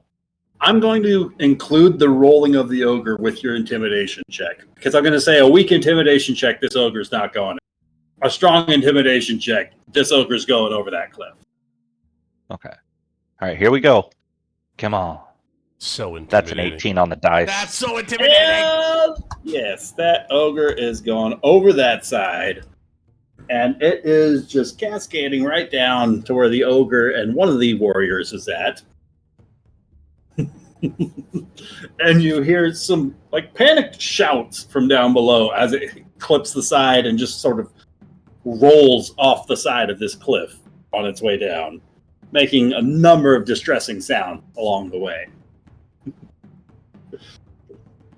And then I will fall back to the tree line. Cool.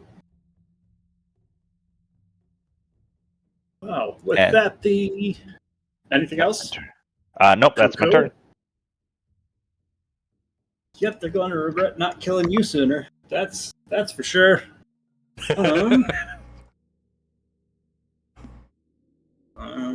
Not. Sooner implies they have the capability of doing it. Briarios. Can't touch Yas. He's protected by the Emperor.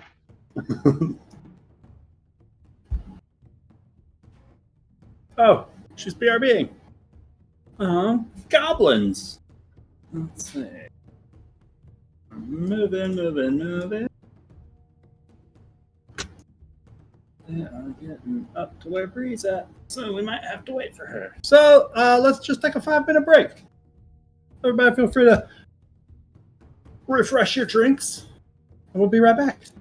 Deal. Sounds good. Be right back after these sponsored messages. Someone, please sponsor us. Hi guys, Jeremy here for Icy Hot Max No Mess Pain Relief. It's not working like it said it would. I need something stronger. Have you tried alcohol? Here, Jeremy, have you tried Percocets? By Bristol Myers Squibb. I honestly, brother, I have 2 left and I need them to sleep. Yeah, not fair. You remind me what you did to your back? I feel like I vaguely Herniated remember disc. this. Herniated Okay, disc. yeah. That sucks. Getting old, kind of bullshit. I don't know if anyone's told you that, but it is. Yeah, no, this is the first time What would you know about it, been Amanda? But sometimes my knees hurt. That didn't used to happen. Oh, Yep. youngins.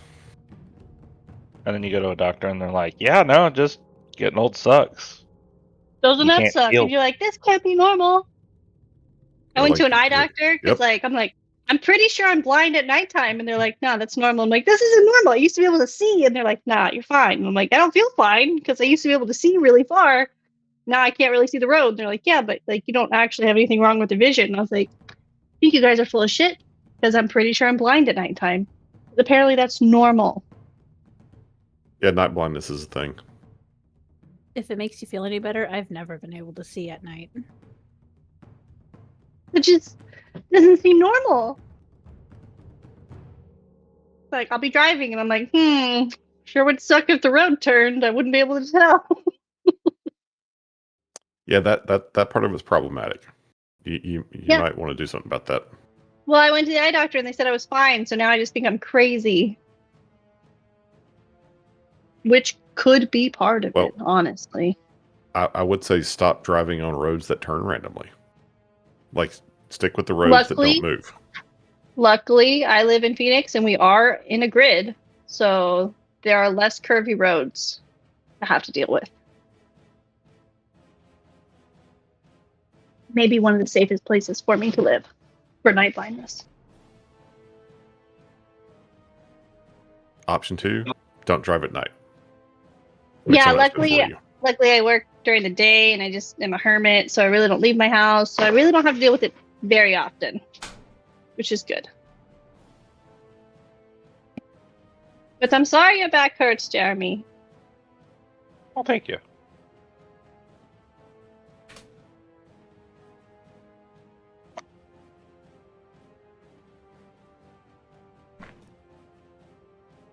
So is the world ending?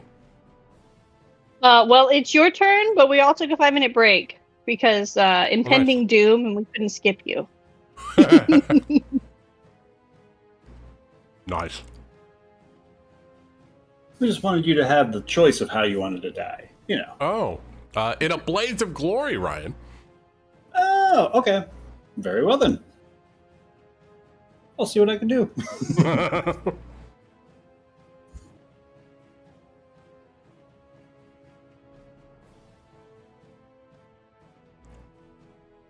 I think we wasted that 2 sessions ago.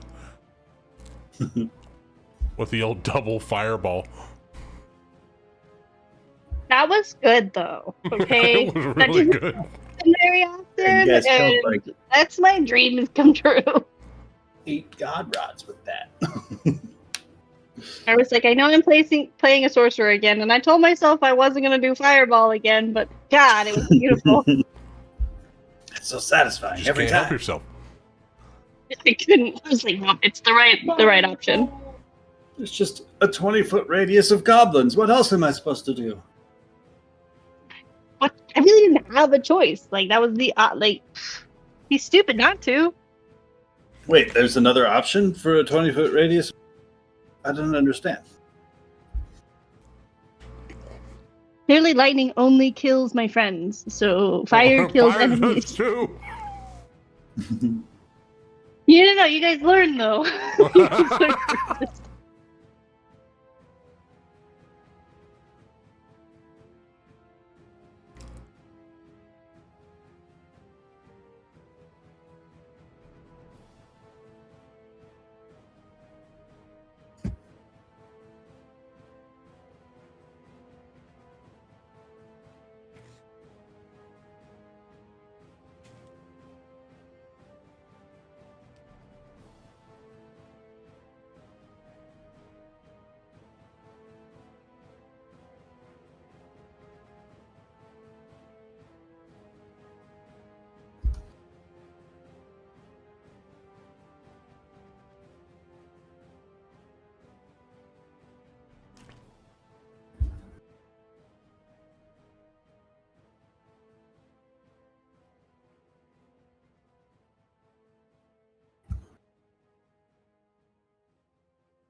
Oh no.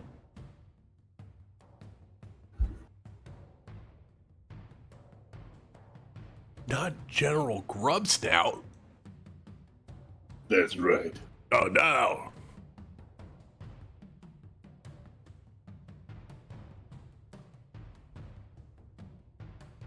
God, this is a terrible mess of people at the bottom of this cliff. Many of them corpses. There is a lot of corpses, but now the hobgobs are starting to come into the fray, and I have a feeling they have a little bit more HP than the regular goblin.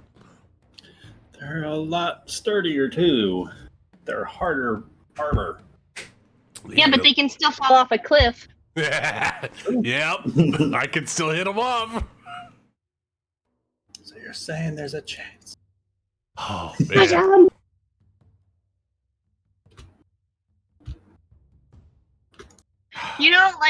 don't know what I expected, but I just assumed no one knew how to climb a cliff, and all these guys can climb a cliff.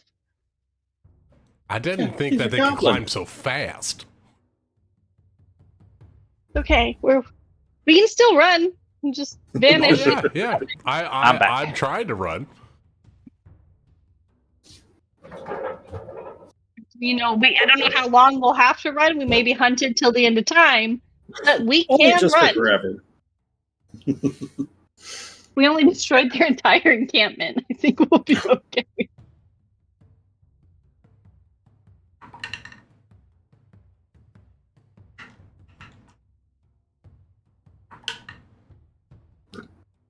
Ryan, have we noticed any of the dead bodies on the ground start to jerk or anything?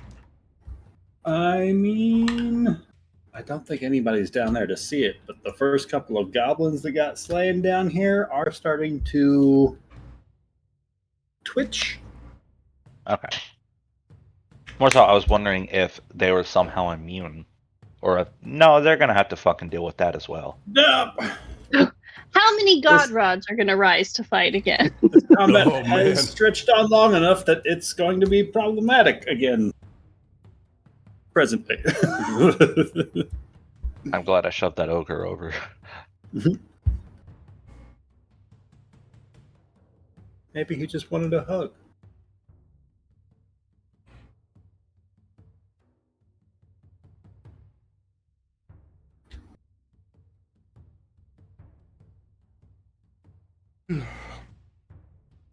Right back one more time.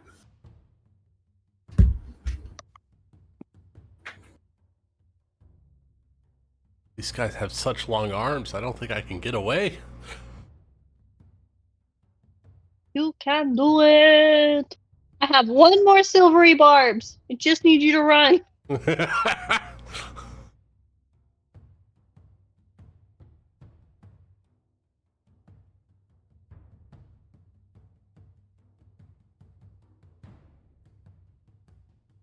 I just need these fairies to come through and just like pincushion these three guys, and I'll be happy.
All right. Is everybody back? I'm back. I'm not. Oh, no. Yes. Ready?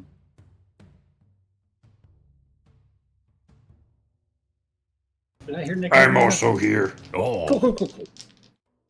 Excellent. All right, Briarios, what would you like to do? All right. Bree is going to hit this northwestern bugbear. Using her advantage from Silvery Barbs from Crow. Mm-hmm. And I'm going to try to hit him into the next bugbear. Love it. That's a correct die. 15 for a 23 to hit. 23 hits. All right. Believe it or not. Yeah. I got too many dice in my dice tray. All right. 10 points of bludgeoning damage. 10 bludgeoning. And he's pushed 10 feet away from me. In a that way direction. Do what that with you will, Ryan. All right. Do you have a DC of any kind? I don't think I If not, do. give me It would 8 be plus your proficiency strength plus strength. plus your proficiency. Okay. So that's going to be a so that's a base 11 plus strength 15. DC 15. Cool. He's going to fail that as the front bugbear crashes into the back halfway through the arc of his swing. Roll me a d6 of bludgeoning damage. Yeah. 2 points of bludgeoning. You're bludgeoning to the one in the back. Cool. All right. Bree is going to shift 5 feet this way and attempt to hit this other bugbear. For a dirty 20 to hit. As the most roll me a injured wisdom person save. in the fight, Oh, why are no. you not running away? Wisdom save. I'm trying. That is an 18, right? 18, you're fine. All right. Keep on swinging. Yep. Dirty 20 to hit this bugbear to the south. Dirty 20's gonna hit. All right. And then we'll push him 10 feet away from me as well. Cool. And he takes 11 points of bludgeoning damage. 11 bludgeoning. He's knocked 10 feet back. He's right on that cliff's edge. Bree will use the last of her dashing movement. This is her last round of it, of the jump. She's going to move 10 feet and then jump into the tree above Yas. Probably about 15 feet up. Feel a disappear into the surge of tree. the breeze beneath you as you leap from the earth and land softly in the branches. And Bree will call down, "You all need to keep running. They're coming for us. There's a lot of them. Keep running." And that's it for Bree. As you say that, 3 more scramble over that cliff's edge and start to just kind of scatter around the area. Then the ones over on that side are going to move. Bontu, you still... is that tongue spell still active? No, not even a little bit. Okay. You hear goblins bickering back and forth in goblin up in front of you, and that hobgoblin starts to slowly get a little bit more frustrated, pointing back towards all the sounds of combat going on behind them. And you can see, like, he's frustrated enough that he's starting to threaten these goblins with his weapon. But that's what's going on in front of you. What would you like to do?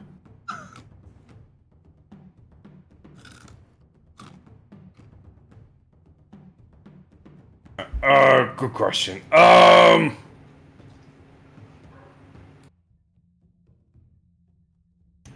Well,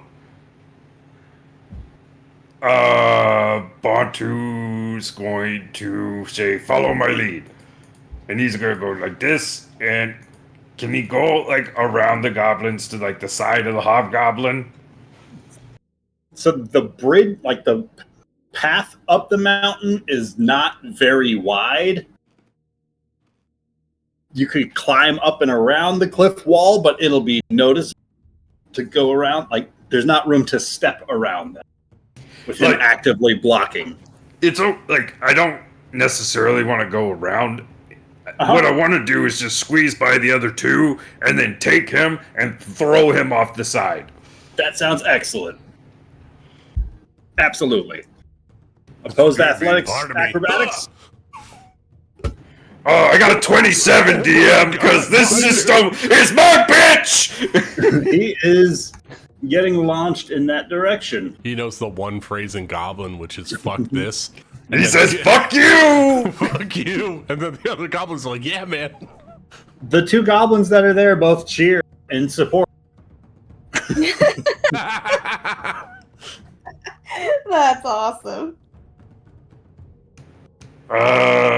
And then that would be Bantu's turn. I don't know if you want me to end. Can I end in his square where he was? Yeah, that's perfect. Alright, that's the end of my turn, DM. Wonderful. Seneca Stonebender. That was a great turn, though. Fuck you. Seneca's going to use her invisibility to her advantage, and she's going to use her full movement and her action to dash to move 60 feet to the left.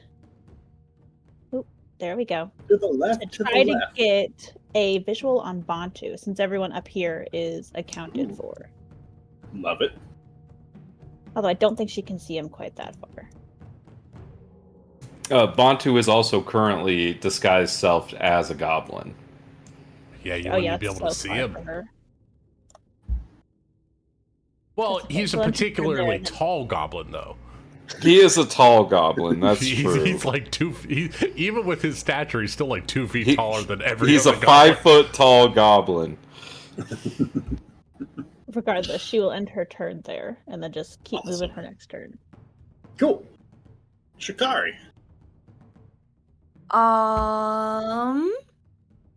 So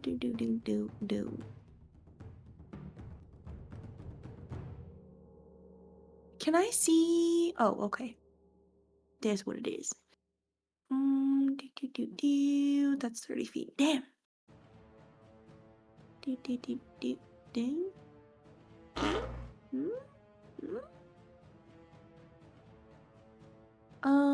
Okay.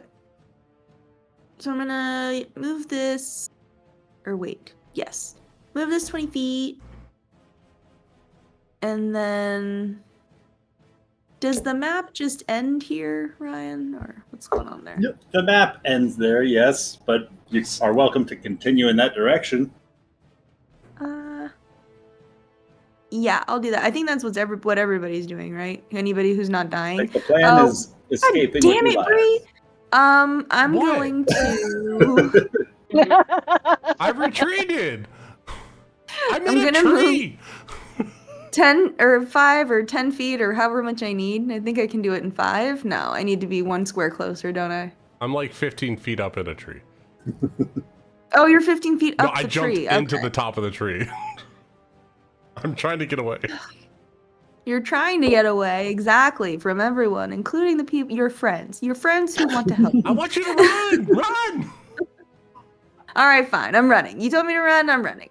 I would love to save you, but you're not making it easy. No, I'm not. But they can't hit me either.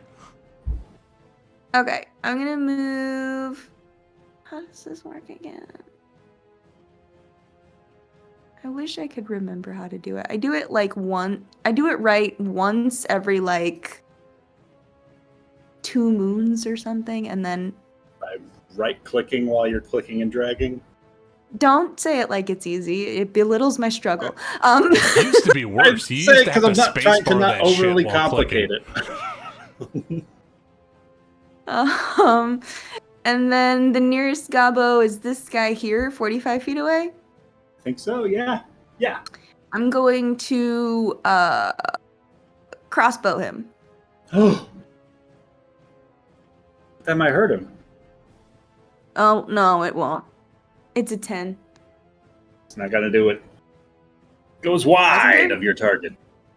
That's my turn. Cool. You could move your book within 20 feet of that first goblin. He's in range. I moved it 20 feet to be closer to us. Oh, I didn't see that. You started your turn with moving it. Okay, my bad. Yeah, so I thought it would be more helpful to have it closer to the tree line than to be over here by the gobbo, but that might have been the wrong decision. I think it might have still been out of range, to be honest. Oh, it was. That's what it was. This goblin was 30 feet away from where the spiritual weapon was, so I figured I'd move it this way. Next turn, he'll be up in your business, so you'll be good. Yeah, knowing they're coming this direction anyway, like, I'm sure someone's going to get close to that spiritual weapon. Spiritual weapon is such a hard one to work around because of the limited speed. It's like you have to prepare like 3 rounds ahead. Yeah, cool otherwise, so I'm cool with it. You're doing good. All right, done. Shikari's now the only one in the party that speaks Goblin, right? Yep. Rian, but she's not here. She's having tea with the goblins. Shikari, what is your passive perception? My passive perception should be pretty good. 18. Whoa. That is pretty good. That's really good. From down in the canyon, you can hear that same commanding hobgoblin voice calling out effectively an order to halt, to draw back, to regroup and reinforce for the rising dead. Shikari will, in her best nonchalant, won't carry over the canyon voice, try and tell the rest of the party that that's what's happening down there. And they are going to up a little bit. So maybe we should all climb trees. Back and you yell that out to climb trees. Maybe Bree's got the right idea. Out for once. And from down below, you guys start hearing the same twanging of bowstrings, but the arrows are not flying upwards. What? And then bugbears. Going to move here. There.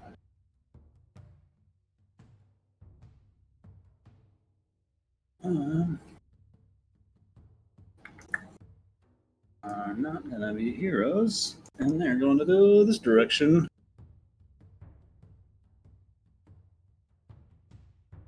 Let's go over Huxer. Crow. Okay, Crow is going to take a page out of Bree's book, and she is going to climb as high as she can into this tree right here. And from the top of the tree, she would like to target this goblin with this one. Cool. With shocking. Oh, no, that's touched. The sorceress first. And we'll do lightning because that sounds fun. A 28. Holy hell. 28 definitely hits. That's a crit, right? That's a crit. What's it look like as you pop? Jesus. Just explode him like he's in a microwave. Oh no, an egg in the microwave. Lightning comes down and it just cooks him until he just like explodes. It is not a pretty sight. He's gonna splatter onto both of these two, which are currently restrained. Incredibly demoralized. Jeeper, I'm demoralized. And she's gonna hang out in this tree, just looking down, waiting for the dead to rise as she ignores the massive spiders because they don't exist. Crow gets scarier and scarier every time we play. Probably nothing. She's fine. Lavendra. She's fine. Yeah, I mean, I don't know where she'd be learning that. No. Okay, we'll see if I can pop a goblin. How about a 23? 23 hits. For 6 damage. 6 damage is going to pop that goblin. And the next one? The next. It's a natural 18. Mm-hmm. That's going to be 9 damage. Drops another goblin. I think that's that was everybody impeccable. that was on the top of the cliff. But you should really crawl up here too. It's a better view and safer. Let's see. I'm going to roll a D100.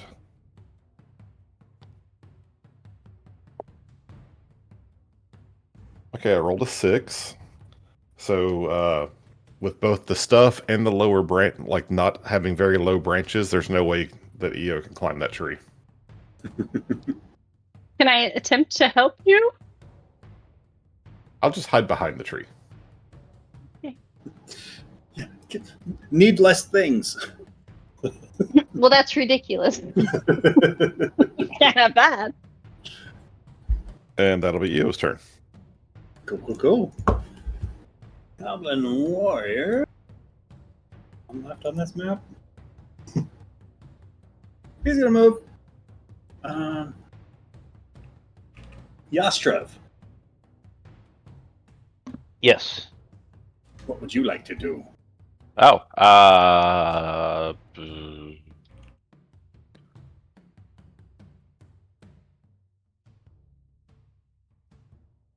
Well, now that no one's around me, I don't know what to do.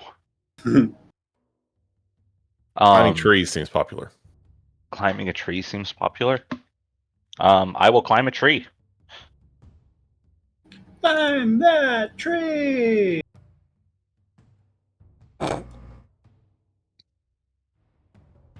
And then that's my turn. Cool. Mage is going to move into the cover of that tent. So I was wondering why my passive perception was the way it was, but while raging, I have a passive perception of 22. Because it becomes a strength-based ability. Because it right? becomes a strength-based, and I have advantage on it, so I get +5 to that passive check. So it's passive of 22 while I'm raging. Just gotta speak goblin. I know! But it's crazy. I didn't even think about that, the passive skills. Bree, I will say with your wild raging perception, you do notice that many of these kind of toadstools and acorns and leaves just start to move, and the many figures that you saw littering the branches of the tree go back into many of their hiding alcove spaces, concealing themselves from sight as one by one they just start to dip out of sight. Oh. Yas is right next to her. They don't want to be seen.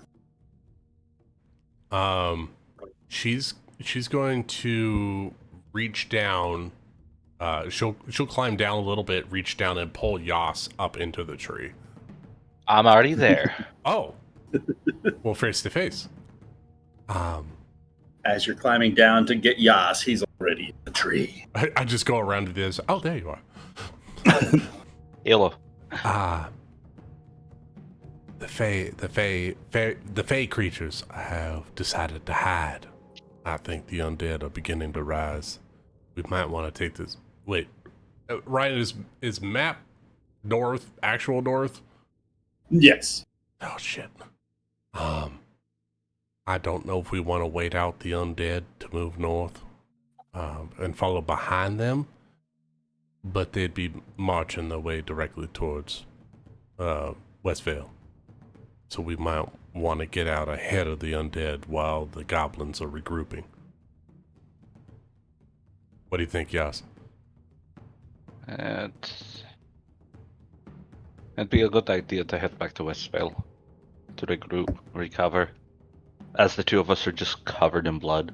Just so bloody and tired. All right, well, I'm gonna start moving, and we need to try to meet up with Bantu and get out of here. By the way, you get 9 temporary hit points. Yay! She reaches the around to forehead the other kiss. side and gives you a kiss on the forehead. Well, that's enough, Brian. I'm going over the cliff. You're doing. Gonna kill more goblins. Let's go! You're doing fine, sweetie. Let's keep going. And Bree will actually climb down and start moving her way towards the edge of the map, using her action to dash and bonus action to maintain rage. Cool. And as she passes by, she'll call out, "We need to move. We need to get out in front of the undead before they rise up. Don't stay in your place." I thought we were climbing trees for a reason. If we stay in the trees, the goblins will capture us after the undead move. We can't stay. No, that makes a lot of sense. Okay, I'll come down. You're welcome to hide here with us, but it's gonna take a lot of toadstools. I do appreciate the offer, but I don't think a toadstool's gonna hide this body. Perhaps a large bird's eye will be less conspicuous. Does anybody understand what this guy's actually saying? You said a birds! bird's eye. The legs! Gotcha. Bree's just gonna keep moving north. Come on, children. The goblin minions are gone on that side. And the ones by Bantu are going to excitedly rush forward. Getting about 60 feet as they do. Bantu! Bantu, you have to recruit them. Bantu is going to let Boar go ahead of him, since odds are good this hobgoblin's gonna be able to catch up to us because of how slow Boar is. 30 feet with his dash. Alright, so Bantu going to follow behind Boar with movement and use action to prepare to attack Hobgoblin if he come at me. Cool. Seneca Stone. Ooh. What's up? Can my attack action be to just chuck him off the bridge again? Yes. Okay.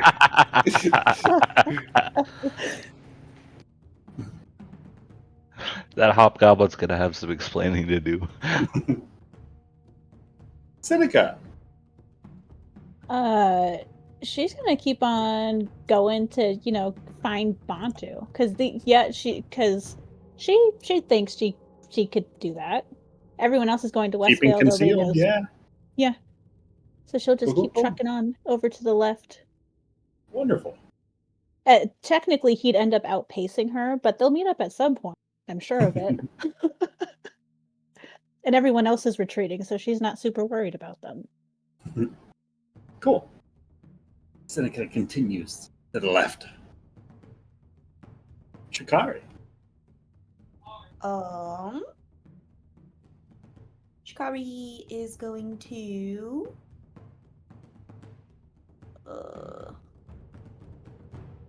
find her token. Yeah, I'll just keep heading in that direction. I'm eventually going to run out of map, but let's see. Cool. This is 15 feet. So I'm going to use Continuing 15 feet. north. And then I'm going to go 15 more feet. Then I'm going to use my action to go 30 feet. And then I'm going to move my spiritual weapon. I don't think I need it anymore. I'm going to get rid of it. Cool. And then all the goblins on the cliff side look dead, the ones I can see. So yeah, that's it. I'm just going to keep moving. Cool. The warriors are going to continue shooting at the rising undead. The warlords can start attacking because they see none of you guys up there. Start dropping some. Crow.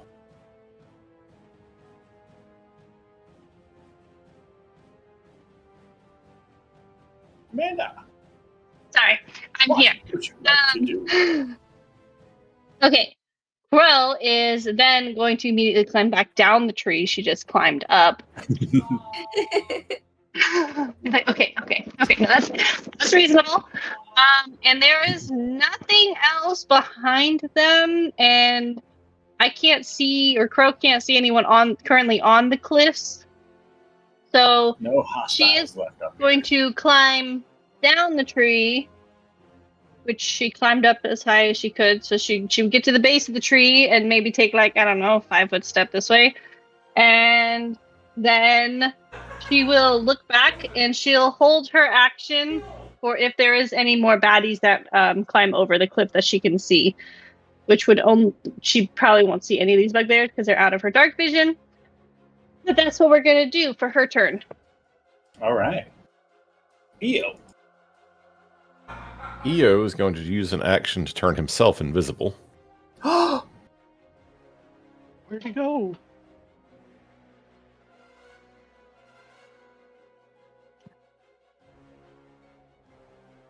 And he's going to just wait with Crow and tell her, "We should go. I'll protect you." I won't leave without you. I'm following right behind you. Okay.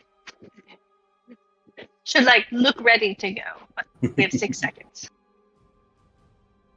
Cool. Then... That's...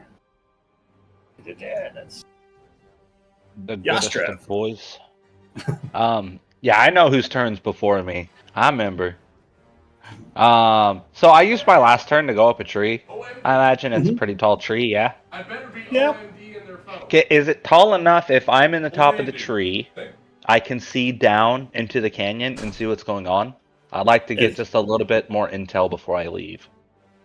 Just so long as you're aware that if you have line of sight to them, they'll sight to you.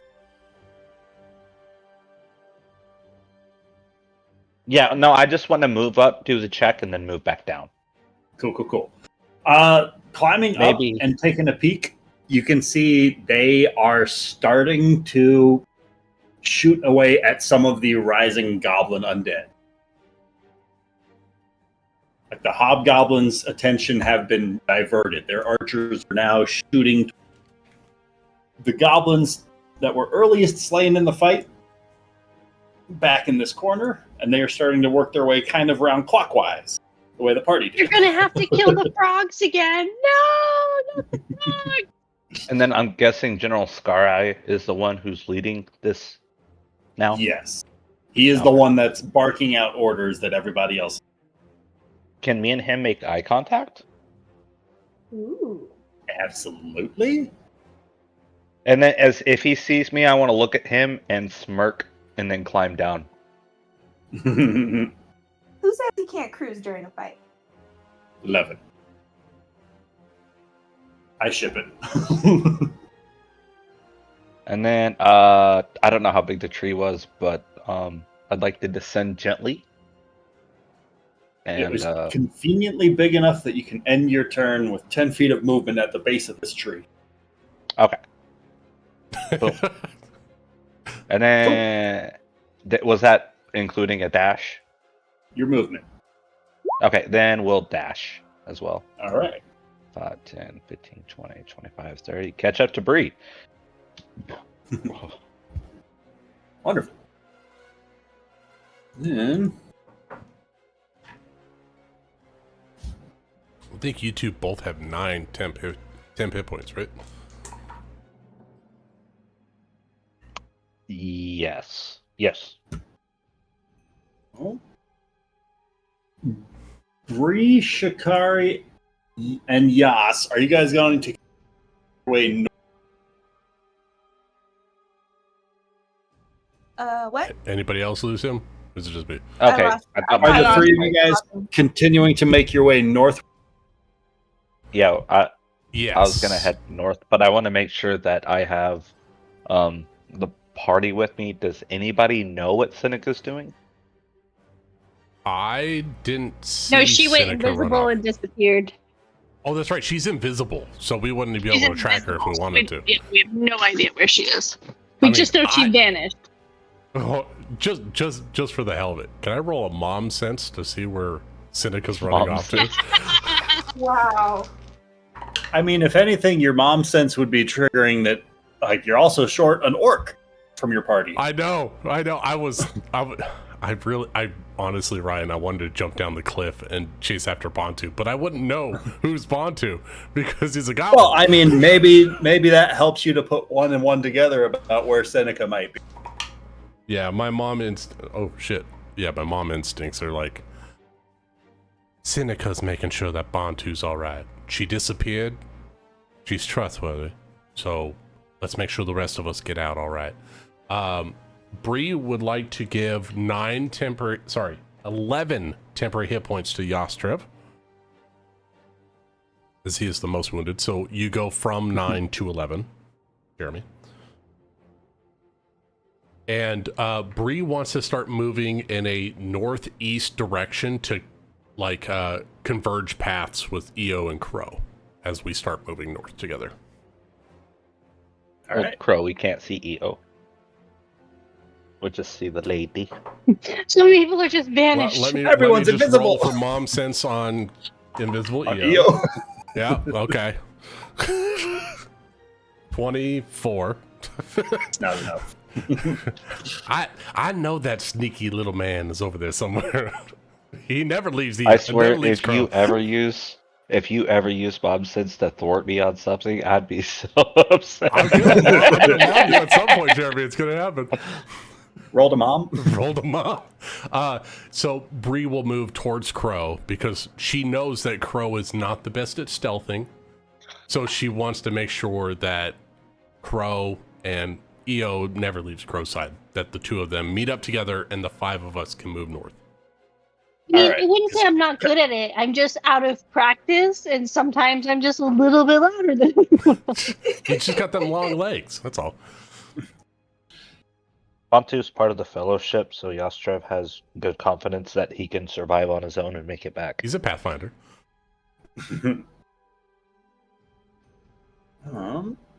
Cool. Next up is Bantu. Sorry. Actually, it's the two guys in front of you first.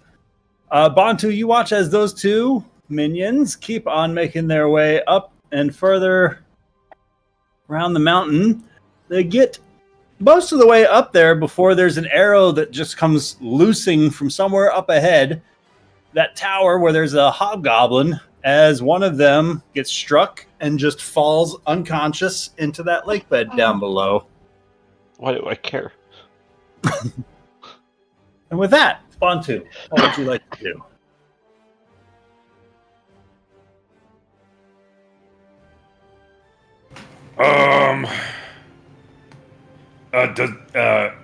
Does this guy do anything? Oh, he did not go. My bad. Oh no. I'll say as Boar is like hobbling his way forward, that guy stands up for half of his movement and goes half the distance. And then because you pissed him off, he's going to dash, going 45 to there. But he is starting to ascend after you guys.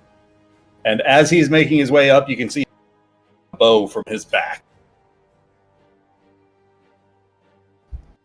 I don't know if anybody else is getting this, but Ryan, you keep cutting out like a word or two per sentence. I don't know if you're like I'm getting that too. Fan. Maybe there's a fan blowing right in front of my face. No fans. Are you on push to talk or are you voice activation? No, voice activated. Yeah, that's probably what it is. Well, actually, I think it's just always on. Oh, yeah. So your noise gate is probably a little low for it to pick you up. Probably. That's unfortunate. Okay. You get the gist. What did you catch from that? I got most of it, actually. You really only cut out at the end. Okay. Okay. So... I can't quite see who shot the arrow, right? Maybe not just yet. Okay. Depending on where you move. And that guy just pulled out a bow. Well, at this point, don't think I give a fuck how much noise I make. Okay. Bantu is going to cast Shatter on this guy. Hell, God. Wait, when did Bantu care about how much noise he made? Was that ever a thing? No. Oh, I rolled so low. Only 10? Oh shit! You rolled 2 1s. Damn, Nick. But I'm hoping that it'll take out the walkway where Apparently he's these at. fuckers can climb cliffs. Look, I'm rooting for you, but that's what you get for saying you own this game the last round. Hey, they weren't D20s, that's why. D10s is not Nick's. And it min-maxed. It was 1s and 8s. That's going to be a 17 on his save. Well, so he takes 5 thunder damage, and whatever happens to the walkway happens to the walkway. It's double damage to the walkway, right? It's a structure. You guys keep blowing up my maps. Yeah, it'll be 20 damage to the walkway. Yep, there's no longer a walkway under my guy. Right. Oh no, the anus. Oh. Whoa. You guys should get your anuses checked. Just saying. You punch the map to get the XP. It's a go ahead and roll me a d6 because he's going to fall that 10 feet down as the bridge under him is collapsing. 2 more. Haha. 2 more damage. Full 7 damage. And then Bantu will run and catch up with Boar. Cool. We know Custodies hit on 2-ups, but can you roll higher, Nick?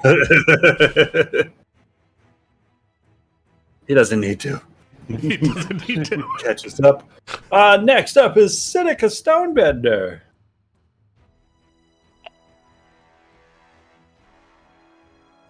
I don't think she's back yet. Oh no. Shikari? I keep running. Cool. Maxed and maxed. Okay. Warriors are going to be shooting Warlord. Crow. Crow is going to use her turn to. She's gonna run this way. Well, I guess this way with so that way she runs into Bree. But she'll use her action and her bonus action to continue to run. You can bonus action dash? I can't. I'm a liar. I'm used to. You're just cheating. You're just Amanda. She's just cheating, like normal. Just like it with confidence. Hey, that's so everybody believes me. It's really good. I was like, I'll just run twice. Why not? I thought you had some cool sorcerer bullshit going on. And if you hadn't brought it up, she would. Sorcerer's boots. I just wanted to know what, because I want to play sorcerer. That sounds cool. No, she will normally run like a normal human sorcerer, but not human. Just fucked up all day. You're doing fine, sweetie. Thanks. Well, with anything else you want to do? I would like to make sure she will glance behind her, knowing Io isn't behind her. But I like to imagine that maybe she can still see the stuff, and it's floating behind her. The stuff. I don't know if we brought the stuff or not. Maybe there's a whiff of perfume that Io carries on him or something. She knows that she knows he's there because he would never leave her. But You see small footprint impressions in the ground because of all the weight of the stuff. She's just burdened by the world. Cool. Next up, we got Seneca Stonebender. She's running. Where are you running? She should find Bantu because everyone's accounted for except for him. And she's a coward, but she's not a leave someone behind coward. Nah, and she's a brave soul.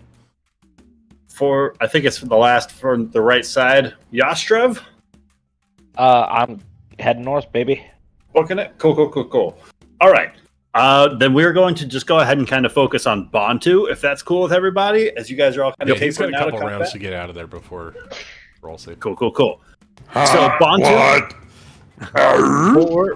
Boar is just going to keep on making his way forward as we push up to your next turn. The goblin ahead of you is going to keep on ascending, and there's another shot of an arrow, but it goes wide. Oh, thank God. Missing the goblin. What's his name? The goblin? Yeah. Up smack. One eye. Maw. He's aiming with the wrong eye. Come on, Ma. I'm Don't do rooting this for to you. me, Ma. Bantu, what would you like to do? I hate to keep doing this, but what does this guy do? Yep, you're totally right. He is going to start ascending, and I think you get a turn before him. Did he, happen to fall prone when he fell? Let's find out. Yes, he did. So he's going to use half of his movement to stand up and start getting his way around, and he will take a shot at you, my guy. That's fair. Is gonna be a total of 8 to hit. Is not gonna do it. No, that misses by a lot. Ultimate secret agent. Oh my God, you're James Bond. Well, you're up. Secret agent man. Secret agent man. I want this in a story from Bantu. It's gonna be an epic tale. All right. Move 30 feet. Now me can see this guy. There he is. That son of a bitch was just panic shooting.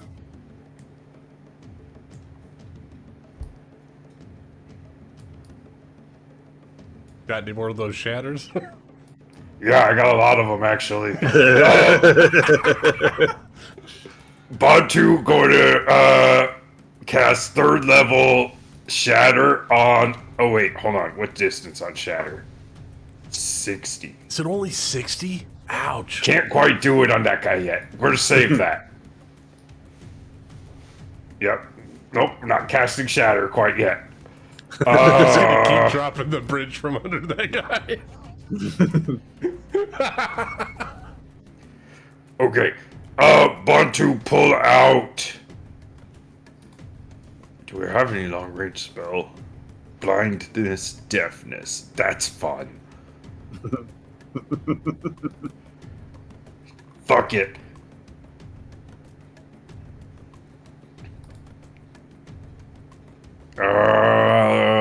Yep. Let's cast blindness, deafness on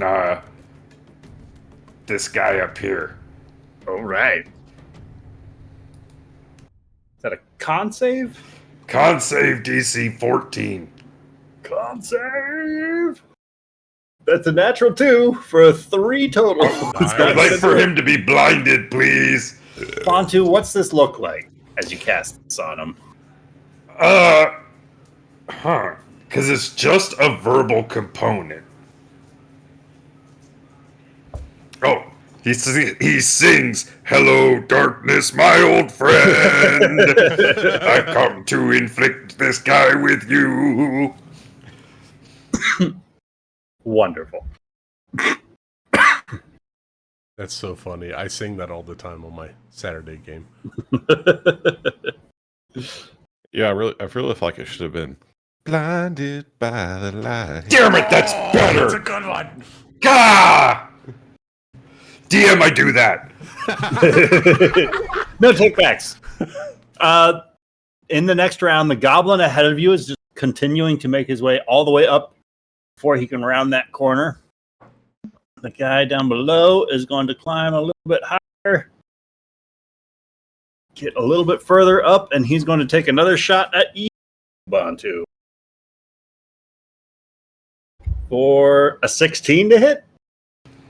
I don't currently have my shield on, so a 16 will hit. Unless, do I get any cover from waterfall? I'm going to say no on this one. 16 hits. For 7 piercing and 6 poison, 13 total damage. Oh goodness, that's the first damage you've taken, Bantu. Yeah, it is. It's okay. I had 3 temporary HP, too.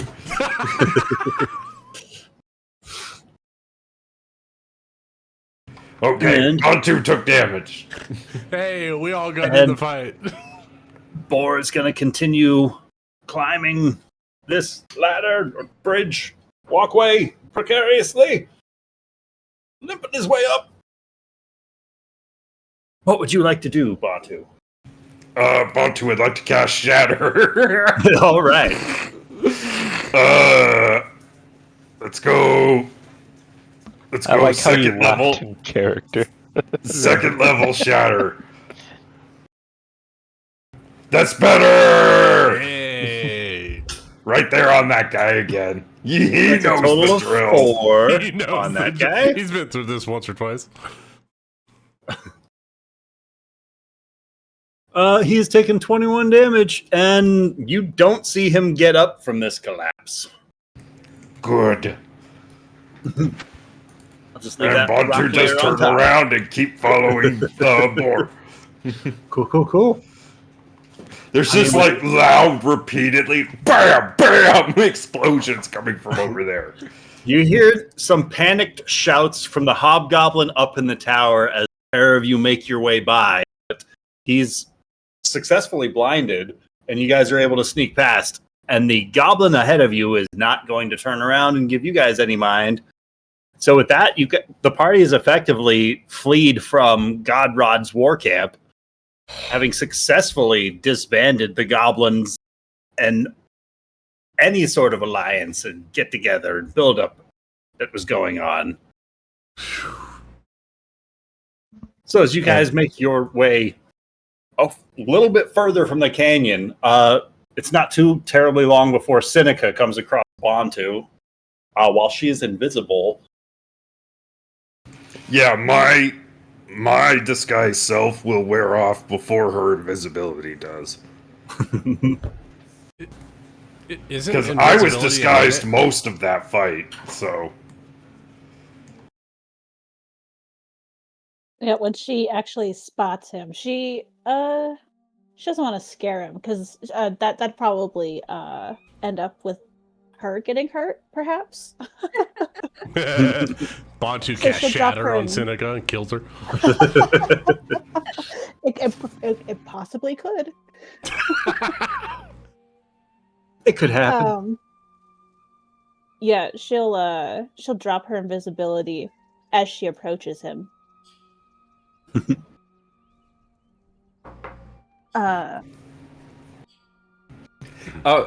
Glad to see that you're still alive. Out of curiosity, how many days has it been in game since Seneca joined the party? It's been a couple weeks, hasn't it? I think like a week and a half. Okay. Maybe 2 weeks. More than enough time to be 100% trustworthy of a person. No, I was mostly wondering if Bantu actually remembered her name. Oh, Bantu's smarter than that. He's good with words. No, if you only knew somebody for a few days, there's a good chance you forgot their name. But Seneca has saved Bantu's life a couple times. I mean, they got to be close at some point. Bantu go, oh, Seneca, good to see you. Hey, look, I got Boar out.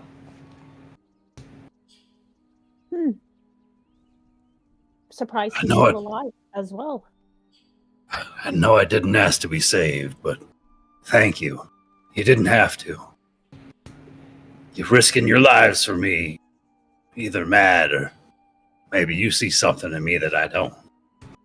Well, the way I see it is I wouldn't be here fighting these damn gobos if it weren't for you. So, in a way, you saved the town. Is it just the pair of you then? The rest Nope. make their way as well. Well, did you hear all the commotion coming from the other side of the cliff? That was everyone else.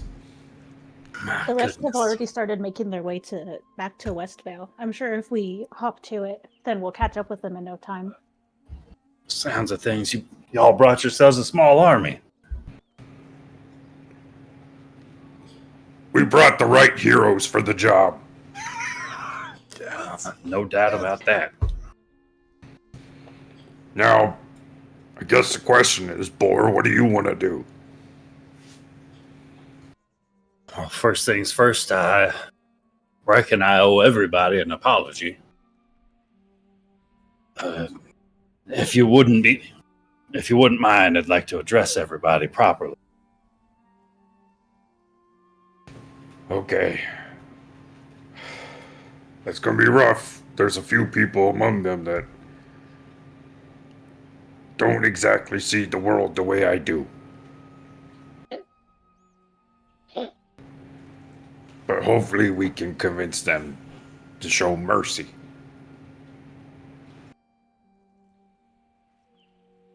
I don't know what it is about you, Bantu, but something about your eyes tells me there's some sort of understanding.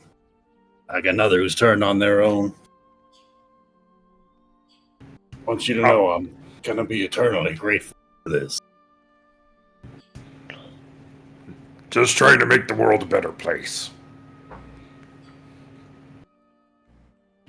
But yeah, I want you to know. I might know a thing or two about what it's like.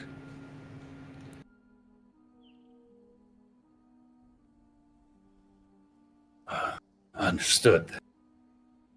Following your lead. Wait, Seneca, did we get Godrod? Oh yeah. Yastra speared him right through his fucking gut with his sword. Fuck yeah! Loktar! Painful grimace split across Boar's teeth. Never thought I'd live to see the day that little green bastard got his comeuppance. You think that'll be enough to make the Gobos give up on Westvale? That by its lonesome, probably not. But the hell of that spectacle that y'all put on with fucking balls of flame and spheres of shadow, explosions rupturing bridges, sending frogs and goblins flying every direction. I think that spectacle of ogres being toppled on the cliffside and raining down on the gobos was well enough to put plenty of fright into the minds of those gobos. I think it might be some time before they are brave enough to attempt to band together again.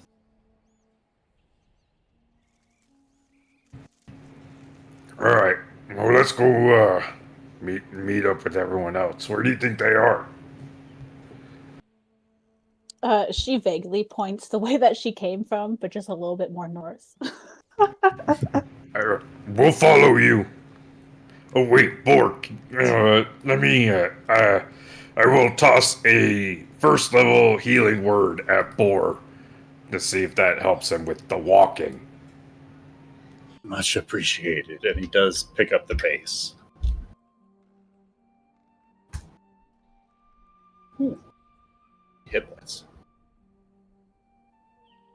And Bree, it's not too long after that, maybe some half hour to 45 minutes later, that this breeze that you've been following starts to drift you in the direction where just around that next ridge, you see these three rounding the corner.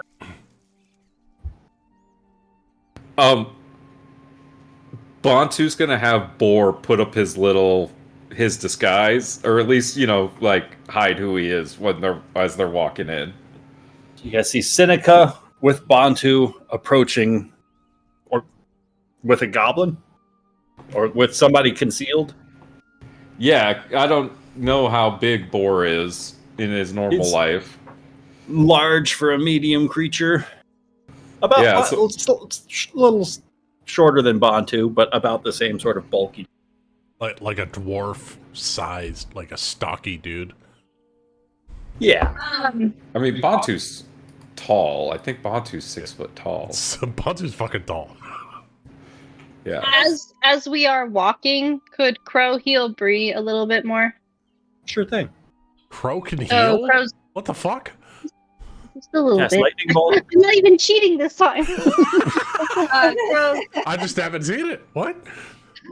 Crow's gonna walk up to Bree and just kind of, tap her on the back, be like, I'm truly glad you're okay. And you're gonna see her eyes kind of flash a purplish kind of hue for a second as she will let you regain 3d4 for 9. You are fantastic. Thank you so much, Crow. I really do appreciate everything that you're doing for us. I'm just glad we all made it out alive. I was really worried there for a minute when you were surrounded and they went down behind the darkness. It was quite terrifying. Almost made me run for the hills, but luckily I have Eo by my side and he gives me courage every day. Bree grabs Crow's hand gently.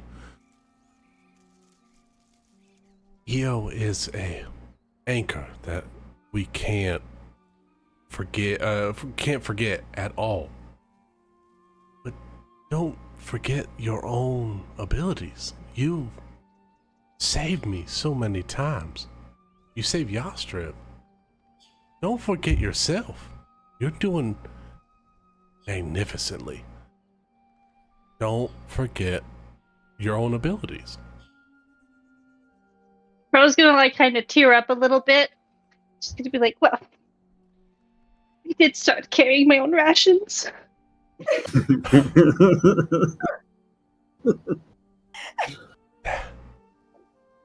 That is wonderful growth as a character, Crow.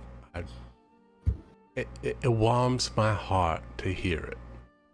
And then, just like a whiff on the breeze, she turns her head sharply and she smells Bantu and Seneca. And you guys clearly need a bath. She she kind of turns away from Crow, but talks to Crow. I think they made it all right. I think they're okay. I was very worried. I couldn't find him, and Seneca was just gone. And Bantu, I lost him in the first 5 seconds of the battle. He was just disappeared, and I never saw him again. But we all truly made it out alive. Oh, we did. It was really a good day. Let's go make sure that they're all right. And Bree will take Crow and start marching towards Bantu and Seneca. And Crow's just gonna let you lead her, and she's gonna have tears streaming down her face. She's just overwhelmed with happiness right now. We succeeded. Bree's gonna tackle Bantu. Oh. You crazy son of a bitch. What did I do? You are such a brave man. What? Don't ever run off without any help. Ever again. You hear me? It was part of the plan. The fuck you talking about? Plan was you were alone, and I don't want you alone again. Hey, I was fine. Well, I was disguised as the goblin the whole time. They didn't even notice it was me. I wasn't fine, Bantu. You were by yourself, and we didn't have you. Hey, don't go away again. Bree, you gotta trust me. I do trust you. You can trust that we can take care of ourselves. I know you can take care of yourselves, but we also need you. Don't go off by yourself. I know. But we're not your kids, okay? And then Crow's gonna walk up to Bantu and slap him across the face. What was that for? What were you thinking? going against the plan. We had a plan, and all of a sudden you just vanished from everyone, and you made us all worry the entire time. We just assumed you were dead down there, and I couldn't find you to bring you back up here. And you just went off and did your own thing. I'm glad that you are here alive right now, but what were you thinking? Well, he stands back up. I went to save Boar, and he pulls the hood off of Boar. And he kind of lets a gruff cough loose before speaking, not looking at anybody in particular, but sort of addressing everybody. There's no speech good enough for this, so I suppose I'll say it plain. I didn't open the gate to Westvale when the guy came. That was my job. I was supposed to open it from the inside. Instead, I armed the villagers, hid what weapons I could, and I ran. He's still not quite looking up yet. Cragmaw, you're a prisoner. He knew me, knew what I was, knew what I'd done. He said he'd out me to the town unless I let him escape out the window. Said he'd bring all the goblins back. But we weren't ready. So I killed him. Snapped his neck in my forge. Not to keep my secrets, but to keep the town safe. It would have brought the horde down on your heads too soon. As he lifts his head up, his eyes are a bit bloodshot, look to be filled with regret. I ain't proud of any of it, but I won't lie and say I didn't do it. As his voice softens a little bit, for the first time, his eyes look to kind of shimmer a little bit. Not quite like steel, but like somebody who's finally breaking. As his focus directs over and to you, Bree. Tied your granddaughter to your door like a goddamn mule. As he swallows hard, as his memory still burns worse than the goblin's torches. As he says your granddaughter, Bree grabs him by the throat and just lifts him up off the ground. Did you try to keep her safe? Or were you doing something else? Brave little rascal was ready to run with me. Said she'd fight, said she'd keep me alive. But I knew what I was walking into, and she didn't. She followed me, she'd be in a goblin stew pot right now. I didn't tie her up to punish her. I did it to protect her. Because I knew she wouldn't listen otherwise. And you feel him moving for something around his belt pouch as he produces a small carved object and holds out in his hand a wooden squirrel that looks to be a little bit scorched on its tail. Carved this for her in the meanwhile. Just thinking perhaps about leaving it if I made it my way out of here, but I panicked. I'm sorry, Bree. Truly. Can I insight board, please? Absolutely.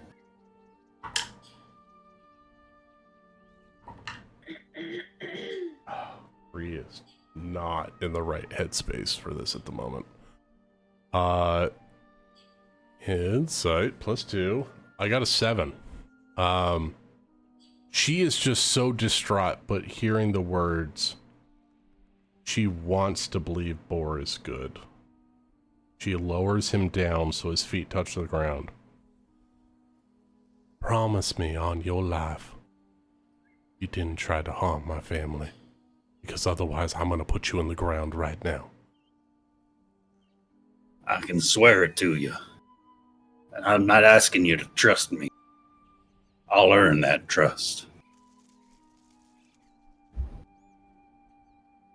She lets go of Boar. And she turns and takes a couple steps back.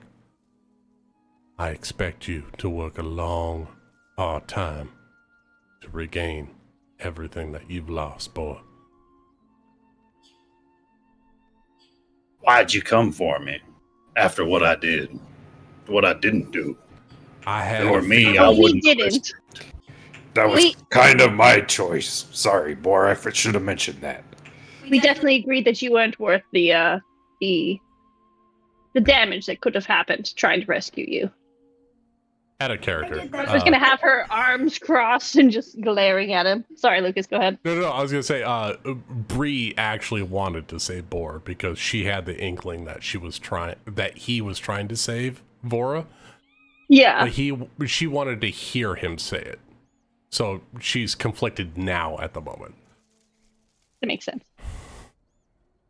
But yeah, no, Crow was always on the side of you're not worth the dirt you stand on.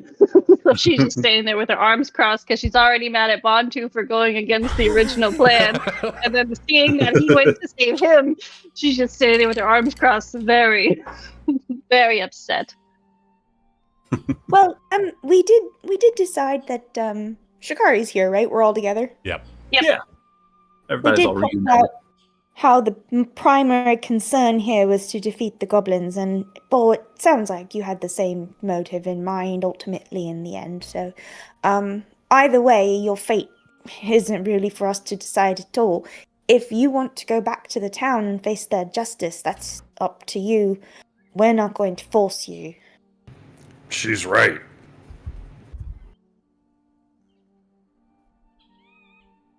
So what do you think? Do you want to come back with us? I think I'd very much like to make some amends for what I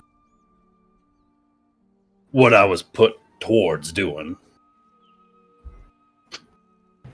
Bontu going to turn to Bree and say, pretty convincing.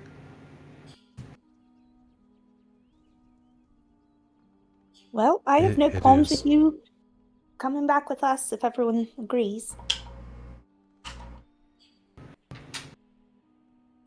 He lets like a courteous but painful bow back in respect. Ryan, if I can, Bree is gonna just, for a moment, think to herself and not, she kind of wants to question the heart of Matanui. She wants to just get a vibe on whether he is going to be beneficial to her family, or if he's going to be a threat. Gotcha. So I don't know if that's an insider perception. I don't know what you want for that, but she's trying to internalize, but in internalizing, the heart is going to speak to her. So she's going to try to interpret what the heart says. Roll me a religion check. All right. I got a -1. All right, this is effectively your religion. It is my religion. But I got a natty 19, so I got an 18 on my religion. Could we just all roll insight checks into Bor and see who has the highest? Please, everyone, please roll insights on Bor. Let's all do this. You don't have to do this alone. We got you. It depends. What are you asking? Maybe just don't what do you want to know? What are you trying to be insightful about? I got a 10, so I don't know. Who else? Everyone, please see if he's trustworthy. I got a 14 at disadvantage because I don't trust him. To do what? Yep, I got a 9 at disadvantage. What are you rolling for? I already knew I didn't trust him. We've been listening to his story. We're trying to see whether it, sways us. I like the disadvantage because you're predisposed to not like him. What? So do I get advantage because I already trust him? Is that how this works? You saved him, maybe. What I'm saying is, if he makes it back to town, he has to carry his own rations, and we're not doing anything for him. That's the mark of civility. That might be my favorite thing that you've done with Crow. I love everything you've done with Crow, but that is just it's great flavor. You have to carry your own shit, by the way. No, just her No one rations. help you with just your food. Everything else can be shared, but you have to carry your own food. Maybe you just don't get rations because you were prisoners. You don't have any clearly, so you fend for yourself. A big deal, though, these rations, okay? But I assume we're having this conversation as we're walking back towards town. So, I mean, Definitely. even whether we trust him or not, I mean, if he chooses to go back to town, that's kind of on him. Well, I mean, from the moment we saw them, we sort of launched into this conversation about, like, what happened and stuff. But, like, can we all just agree that there was a moment of, like, huge relief and hugs and high fives and, like, fist bumps all around kind of a situation? We don't necessarily It was need until to we roleplay it saw if we him, want to, absolutely. There was, Like, and then Bree what? grabbed him by the throat, so I think that kind of stopped everyone moving. Right. Bantu will break the tension and say, so did we kill Godrod? I killed Yeah, 4 I God heard- Rods. I don't know if we killed the God Rod. I heard the goblins say that they were leaderless and they were taking their orders from this one guy, I forget his name, but he was clearly not the main in command. Godrod was nowhere there and they were saying that he was dead. I heard from multiple people he was dead. I think we got all of them. They seemed to be copying, but I think we got them all. Bree, when you said you killed 4 God Rods, where were you standing when that happened? In the middle of whatever. I've lived through the moonfall on this planet. I didn't expect the sun to fall as well, and I got hit twice by some kind of star or fiery hell. I was in a tree and the fire all around. Crow's gonna scratch her head a little bit and kind of look to Eo for a second and kind of look to Bree. There was definitely some fire that fell down, but some of these wild events just can't be controlled, so I'm glad you're okay. I'm definitely glad you just wild. Whew, man, that's Was I think I'm getting a little blocked in my throat. Crow? I think You may have Not looked me? at EO. He's still invisible. he's not there. She looks for her. It's like she's back. looking right dodging through the it. question. Oh, no. I'm sorry. I think I'm getting a little bit. Bree I think takes a my- moment my, and realizes that she no longer has to shave because all of the hair on her body has been burned off. And you still smell a little like burnt hair. Oh, 100%. But that might come out in the wash. You got to wash for that to happen. I do. Was that you, Crow? Did you cast that hellscape upon us? Yeah, this might help a little bit. And she's going to pull out one of her rations and hand it over to you. She'll take a Snickers because she's feeling a little Betty White at the moment. I do think we should keep walking this way. Absolutely, that is a great idea. She's going to avoid your question like the plague. She'll pull on Crow's sleeve because she's so short. I don't mind what you did. It was a very fine tactical choice. It made sense. I don't hold you at fault. We were in combat and there was so many around me. You were looking out for me and you trusted me to handle my own. So I don't hold that against you, Crow. Crow's just going to break down in tears. I didn't even see you there. I thought it was all the God rods, and then when the fire was gone, I just saw you standing there singed, and I didn't realize you were going to be in the middle of it. But it was really, really dark, and it was so far away, and you were so small. She just grabs Crow and just shushes her. It's fine. It's fine. It's gonna be all right. Maybe next time, avoid my eyebrows. I would like to have them in the future, but it's gonna be all right. You new ones. Do you know how to pencil in eyebrows? Because I don't have any anymore. I do. You see how nice mine look? I thought they were natural. EO helps me every morning. Can you do eyebrows? If I choose to. I'd like you to do my eyebrows. Can you do that for me since you burned them off? Yes, I would. Here, come over here. I can use some of the charcoal that's left on your singed skin. Not right now. Just no eyebrows, hair singe. She looks at Boar. Are we done with him at the moment? And Crow's just gonna instantly drop this whole sad facade she's got going on. She's gonna look at him and be like, "Yeah, we're done with him." She's gonna turn to walk away from him. She's very upset he's alive right now. We'll do pampering later. Eos has a very best bath, and so maybe if we get in his good graces, he would be ever so inclined to create 2 baths, and we could treat you to a spa day as nice as he gives me every day, because you've probably deserved it after the Hells of Fire came to strike the earth just previously. Hails, as in plural? Did Eo shoot fire at me as well?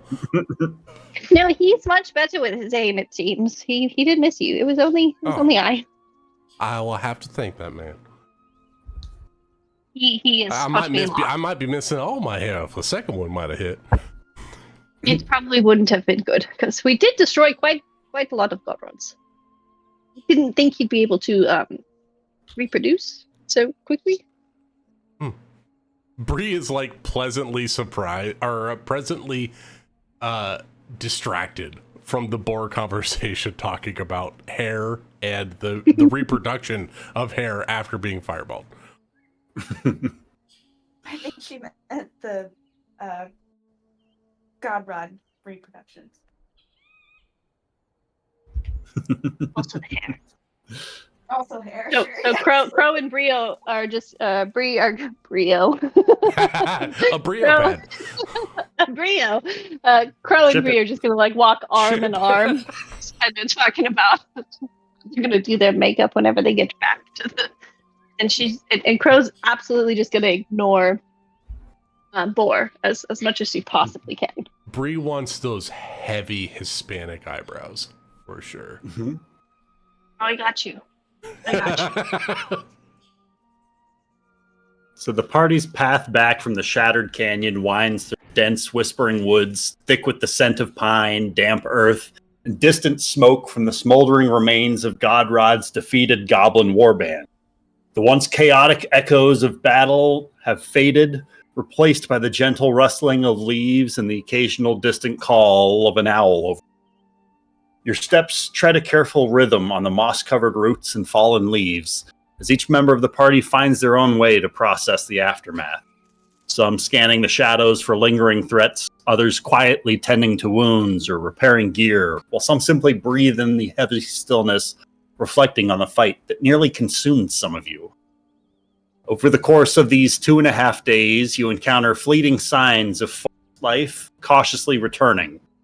A startled deer darting through underbrush, curious birds watching from branches, faint footprints of creatures that had once avoided the goblin hordes. And then by late afternoon on the second day, you find a sheltered clearing beside a bubbling brook perfect for settling camp. As tents are pitched and fires kindled, a warm sense of relief settles over the camp. As here, amid the crackles of flames and the gentle song water, each of you has the chance to share your thoughts, recount what the battle meant to you, or simply enjoy the quiet companionship of your comrade.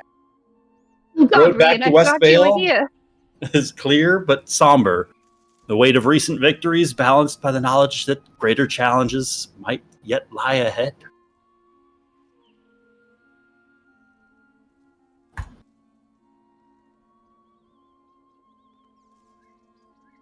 So are we at camp? Yeah.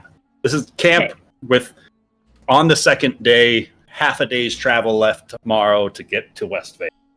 So will we have had a long rest by now or no? Yes. Everybody's fully rested back up. Spell slots regained.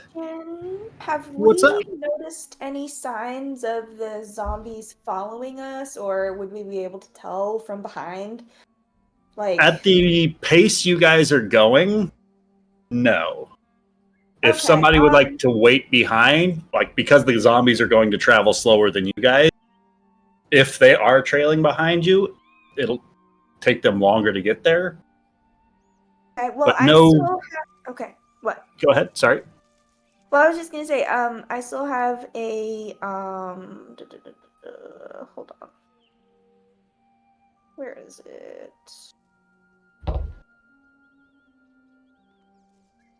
Wait.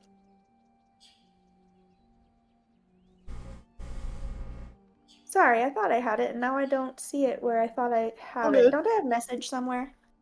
I think. Oh, like the cantrip spell? message? You have sending. Sending. Third level spell sending. Sending, that's why I keep. No, I don't have that. But I totally have used it. I thought I had it. Did you change it when you leveled up? No. You do get to choose your spells in the morning, so you might have switched it out. I think you get it from your cleric subclass. Oh, Yes. the knowledge domain cleric, right? Always prepared sending. I think so. Sounds right. Ryan, you said we got a long rest? Yes. All right, thank you. But yeah, so what I wanted to do was just send a message to the captain of the guard, just letting him know that, like, we won, but that there would be probably zombies heading north over in, like, you know, the next 4 or 5 days. So to, like, ready the town for that and just make sure Be prepared. The fences are repaired and all of that. And I'm gonna 25 words or less. Cool. Just giving the town a heads up that danger could be inbound. Excellent. He's incredibly shocked at this spectral voice speaking to him out of nowhere. But by the tail end of his 20th word, it seems as though he understands who you are and understands the message, that there's concern for the town, and you think he got it. He can respond if he wants. That was what you gathered from his response. That he understands the message despite being shocked at a disembodied voice greeting him. Okay, cool. Yeah, all right. So back to the campfire. Here we go.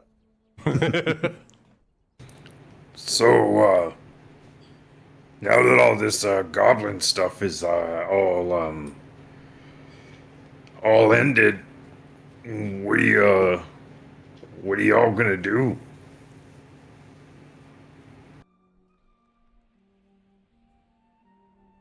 Well, when I questioned that corpse, the voice on the other side seemed to know who I was. And, you know, having had a day or two to sort of not be confronted with the main problem of the goblins in front of us, I've started to wonder what might be happening and why they know and what that might mean and who this person is or what it is. Some sort of necromancer? I don't know. But when I was talking to Papa Eric about it, he was saying that he had, the librarians knew about it and he was warning me about it, and I'm wondering if they're looking into it too, then maybe the necromancer knows who they are. I worry for them. And, I don't know, I need to talk to Eric. And I think maybe this zombie horde, I don't know, the threat is growing in the back of my mind and it's pushing itself to the forefront, and it's very distracting. It's made it difficult to celebrate these last days. We should be happy. I should be happy. I should be excited. We've done a huge insurmountable task, and we had unexpected assistance at the same time, and I'm struggling with being relieved at that and then, you know, being confronted immediately with another problem.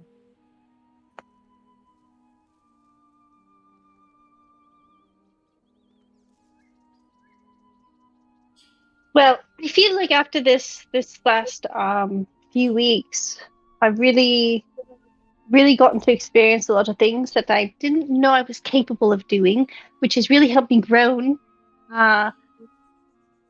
it's really helped me grow into something that I've always wanted to try and grow into. I just didn't realize I was capable of it on my own, and maybe not on my own, but with the group of individuals around us. And I'm not. I don't want to lie to you guys and say I'm hunky dory with doing everything together, but this last event that we went through has really made me feel a little bit closer to everyone. And she's gonna give Bree a wink. And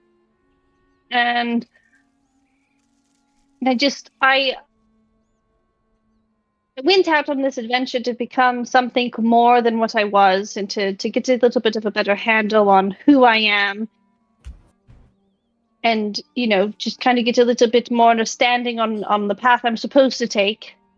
And although this specific chapter seems to be closing, I would like to continue to see what else may lay ahead. If you guys are all up for it, I would be up for whatever path we choose. I would like to continue with you guys as this last couple days has made me realize how attached I've grown to you all. And I should look over to Rian, even though Rian isn't here, and give her a wink. Suddenly she's already there around the campfire where she's always been sat, I don't know, 6 inches away from where you are. She's right there. And she's definitely recounting the story of what she did in the last part of the battle. That part everybody remembers? Yeah. But if there is an issue with the undead rising, then maybe that's something that I don't know if us in particular will be able to tackle, but it could be intriguing to figure out the reasons behind it for sure. But Bree, I know you have your family here, and Sinica, I know you just kind of got thrown into the world from different times. Same with Yas and Rian. I know you have your fishing village, that you're so fond of. Bontu, you're on the run, and Shikari, you're just searching the world for knowledge. So I mean, from what you just said, it feels like you're kind of on board. But I don't know if you guys want to. Could be fun. You seem to make a good team, at least, because I definitely thought we were going to die 2 days ago, at least. Some of us did a couple of times.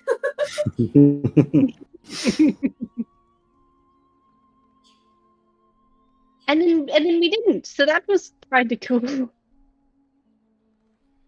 Right?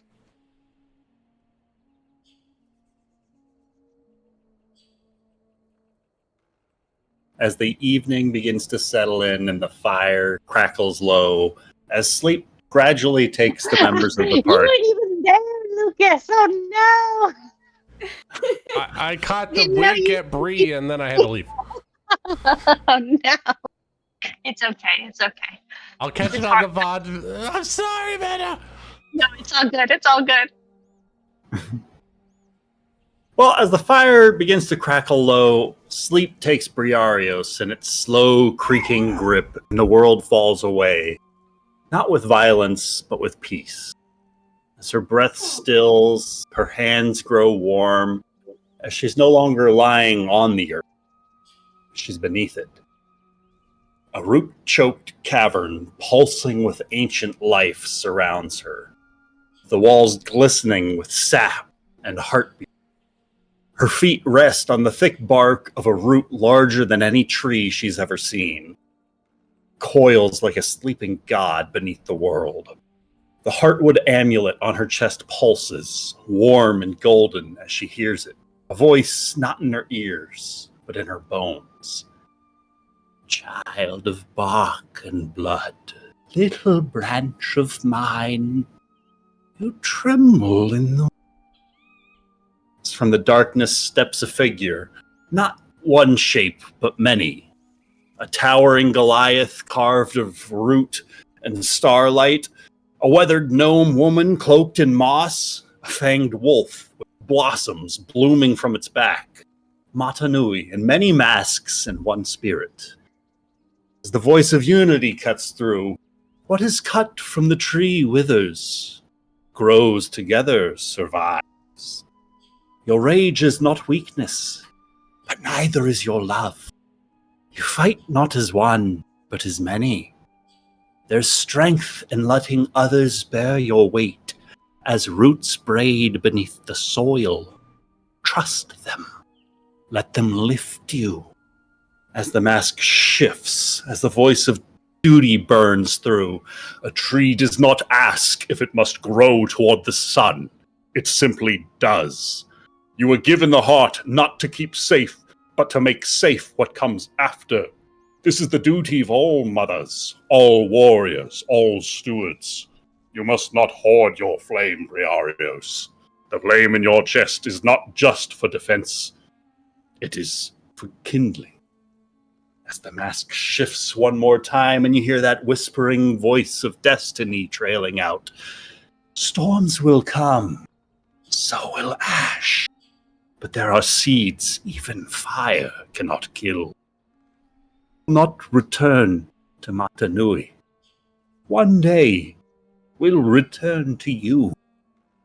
When the time is right, you will know where to plant the heart. Until then, carry it, not as a burden, but as a promise. As the spirit raises its hand, not in a farewell, but in blessing, as its roots wrap gently around your wrist, the same way a mother might hold onto its child's hand. Bend, little branch, but do not break. You're not alone. Even the lone tree. And with that, the earth falls away. Briarios blinks her eyes awake, pounding, eyes a bit damp, and in her hand, she clutches a new token. Curled green sprout, impossibly fresh, nestled in her palm, begins to glow faintly with the same light as that heartwood amulet. She takes a moment to just be in awe of this growth of nature, this growth of heart, life in her hand. And she appreciates the immeasurable amount of luck and she gently takes it and she puts it next to her on the floor. And she wants to put a little bit of soil on top of it, and she takes a little bit of her water out of her water skin and just makes sure that it is fed and it has room to grow. Gently pats the soil around it. There is room for me to grow as well.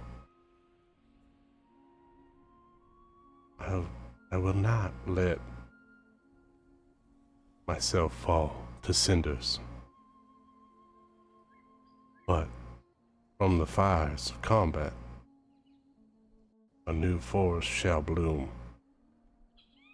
And she finishes patting down the soil around the seed. And she just sits up and centers herself a little bit, looking out, maybe outside the flaps of her tent at the starry night sky. There's a future for my family. Not just my blood, but the ones that share our camp. We have a chance to make a difference. She thinks to herself, and then maybe after a little bit longer, she falls back asleep at the end of the night. As you're kind of rolling yourself over, you hear a bit of a nervous stirring from the camp beside you.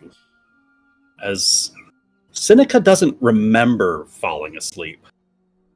She remembers the running, the burning in her legs, the dry rasp of her breath And that moment, that instant before the world broke, as magic, raw and vengeful, tore her from time like a page from a book. Now she floats. No ground, no sky. Just a place that might be outside of time altogether. And then a tick. Less of a sound, more of a sensation. Like a mechanical note reverberating through the space. A clock without a hand. As her talking doll, somehow in her arm, clicks. Ask again. She looks up. Something enormous looms ahead, coiling in on itself, like a spiral drawn in starlight. Its shell gleams like obsidian soaked in moonlight. Beneath trails a curtain of thought and feeling, not limbs but invitations. Where eyes might be, there are only glimpses of star fields with flickering memories and the echoes of old hymns.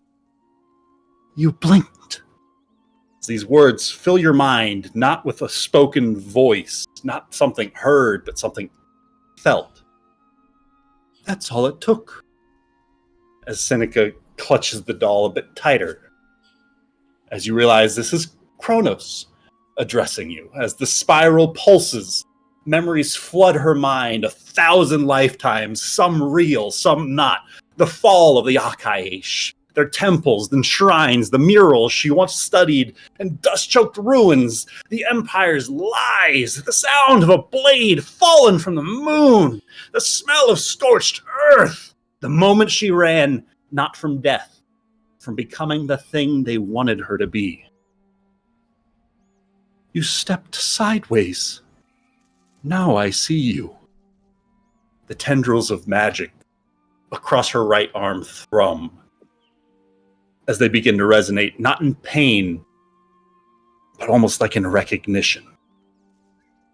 You were fractured.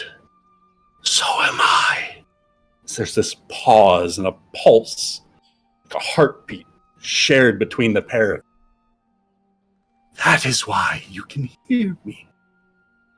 As she feels tears forming up in your own, not from sadness, not entirely, but just the overwhelm, the enormity of it, the honesty of it, the absurdity of it. As you feel your body whispering back, "You are supposed to be a god," she whispers, with this voice that you don't recognize. "You are supposed to destroy the world." And you feel this voice echoing back, "So are you." The shimmer of amusement, innocent, playful, bit cruel. "I was worshipped by the dead, but I was blind. I mistook power for destiny, like they did, like you might." As you feel this strand of psychic thread brush the tendrils on your arm, you feel that magic there begin to crackle, causing you to flinch. "I do not need a servant." As you feel yourself swallowing hard as the void around you contracts like space itself, folding like an origami star, collapsing this shape, drawing this enormity all the more closer towards you. You know what it means to be lost, to run, to survive.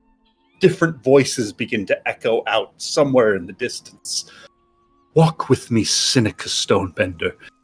Show me your world. I will give you questions. You will give me wonder." The doll, unbidden, speaks out a response. "Yes." As a light blooms behind Seneca's eyes, the mark on her skin bears a bright violet and fades to a faint, pulsing glow. Somewhere across space, something ripples. The wind in the void begins to hum like the turning of an ancient clock, ticking between stars, between moments, between choices not yet made. Seneca feels herself floating, weightless, in dark space, illuminated by threads of silver light nodding and pulling like spider's silk. as her limbs trail faintly behind her, blurred by memory, shadowed by time. Around her, fragments of her past shimmer in slow orbit. The talking doll now silent, the blade that fell from the moon, the worn hands of her mother wiping dirt, broken relic. She does not feel alone. She feels something watching. Perhaps it's something waiting. You've returned again. This different voice whispers out, curling around your ribs like smoke.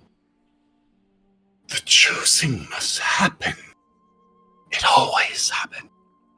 It always will. As a thread of silver begins to tighten around one of your wrists, pulling another around your ankle, as your throat.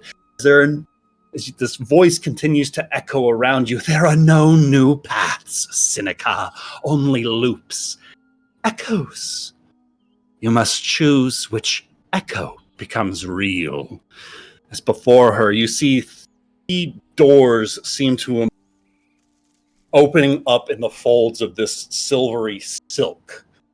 One pulses with the sigil of Kronos, the great old one you barely remember binding with. One shows Westvale, fracturing and burning just as it almost was. And the last is a circle of molten iron, rimmed in flame, the symbol of the Empire, twisted by dragon fire. As you reach out, which door do you approach?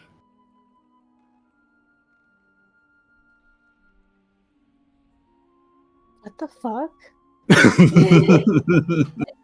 I'm obsessed with this.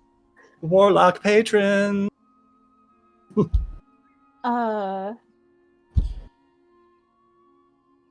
One pulsing with the sigil of Kronos, the great old. One showing Westvale fractured and burning just as it almost was. Past a circle of molten iron rimmed in flame, the symbol of Empire, twisted by dragon's fire.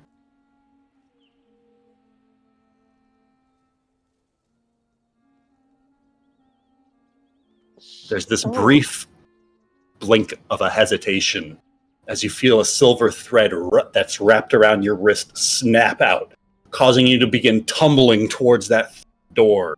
You feel yourself falling, but instead of falling through the darkness, you feel yourself falling into someone else's memory.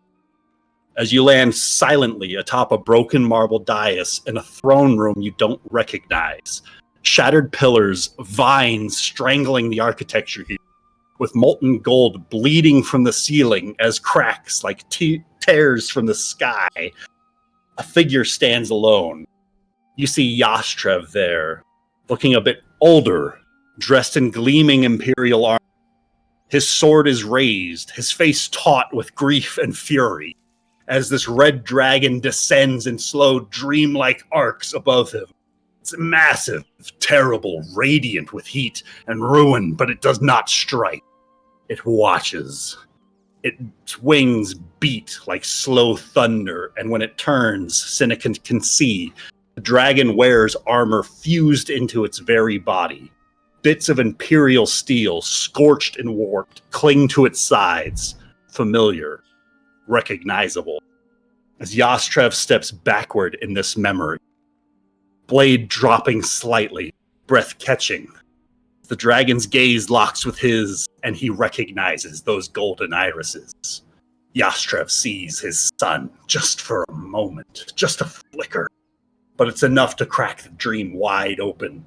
As Yastrev jolts open, his eyes flood open with the sight of what is around him, standing up, feeling the black stone beneath.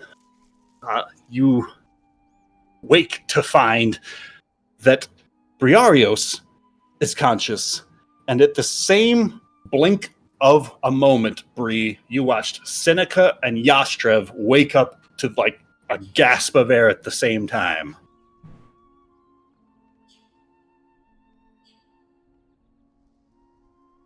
And Yastrev, you hear this almost kind of echoing voice on the wind. Not all echoes are yours, but some will claim you And Seneca, you hear this voice almost echoing out from that staff. It's watching you too. And I think that's where we can call it tonight. Holy shit. Incredible. That was so good. I'm so excited. Bree's ready to Little get dream out sequences. her tit.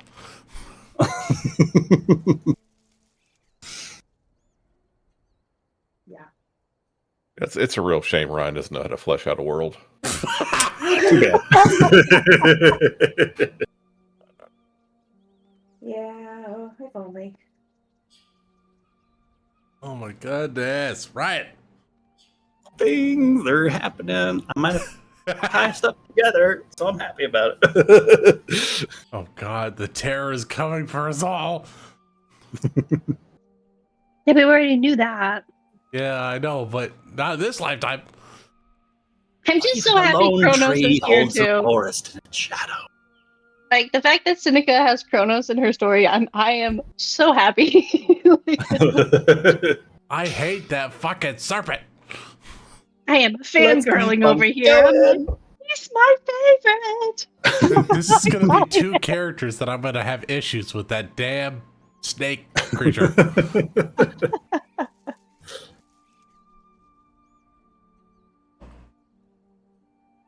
Great stuff, Fantastic everyone. session, Ryan. That was so good, Ryan.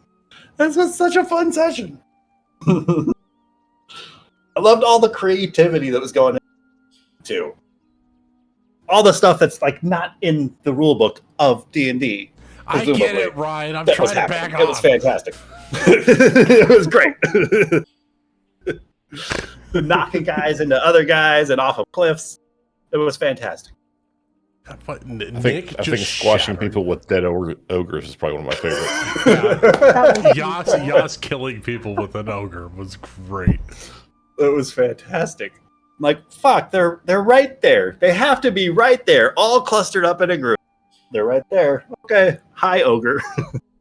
I just imagine Bontu not actually casting Shatter, but just having a stick of dynamite while he's running down the fucking platform, tossing grenades. Grenades. It's like over the James Bond thing to do is plant them as he's walking down, and then as they're running back up, detonating them. Yeah, triggering as he's going. Doesn't look at the explosion as he walks away.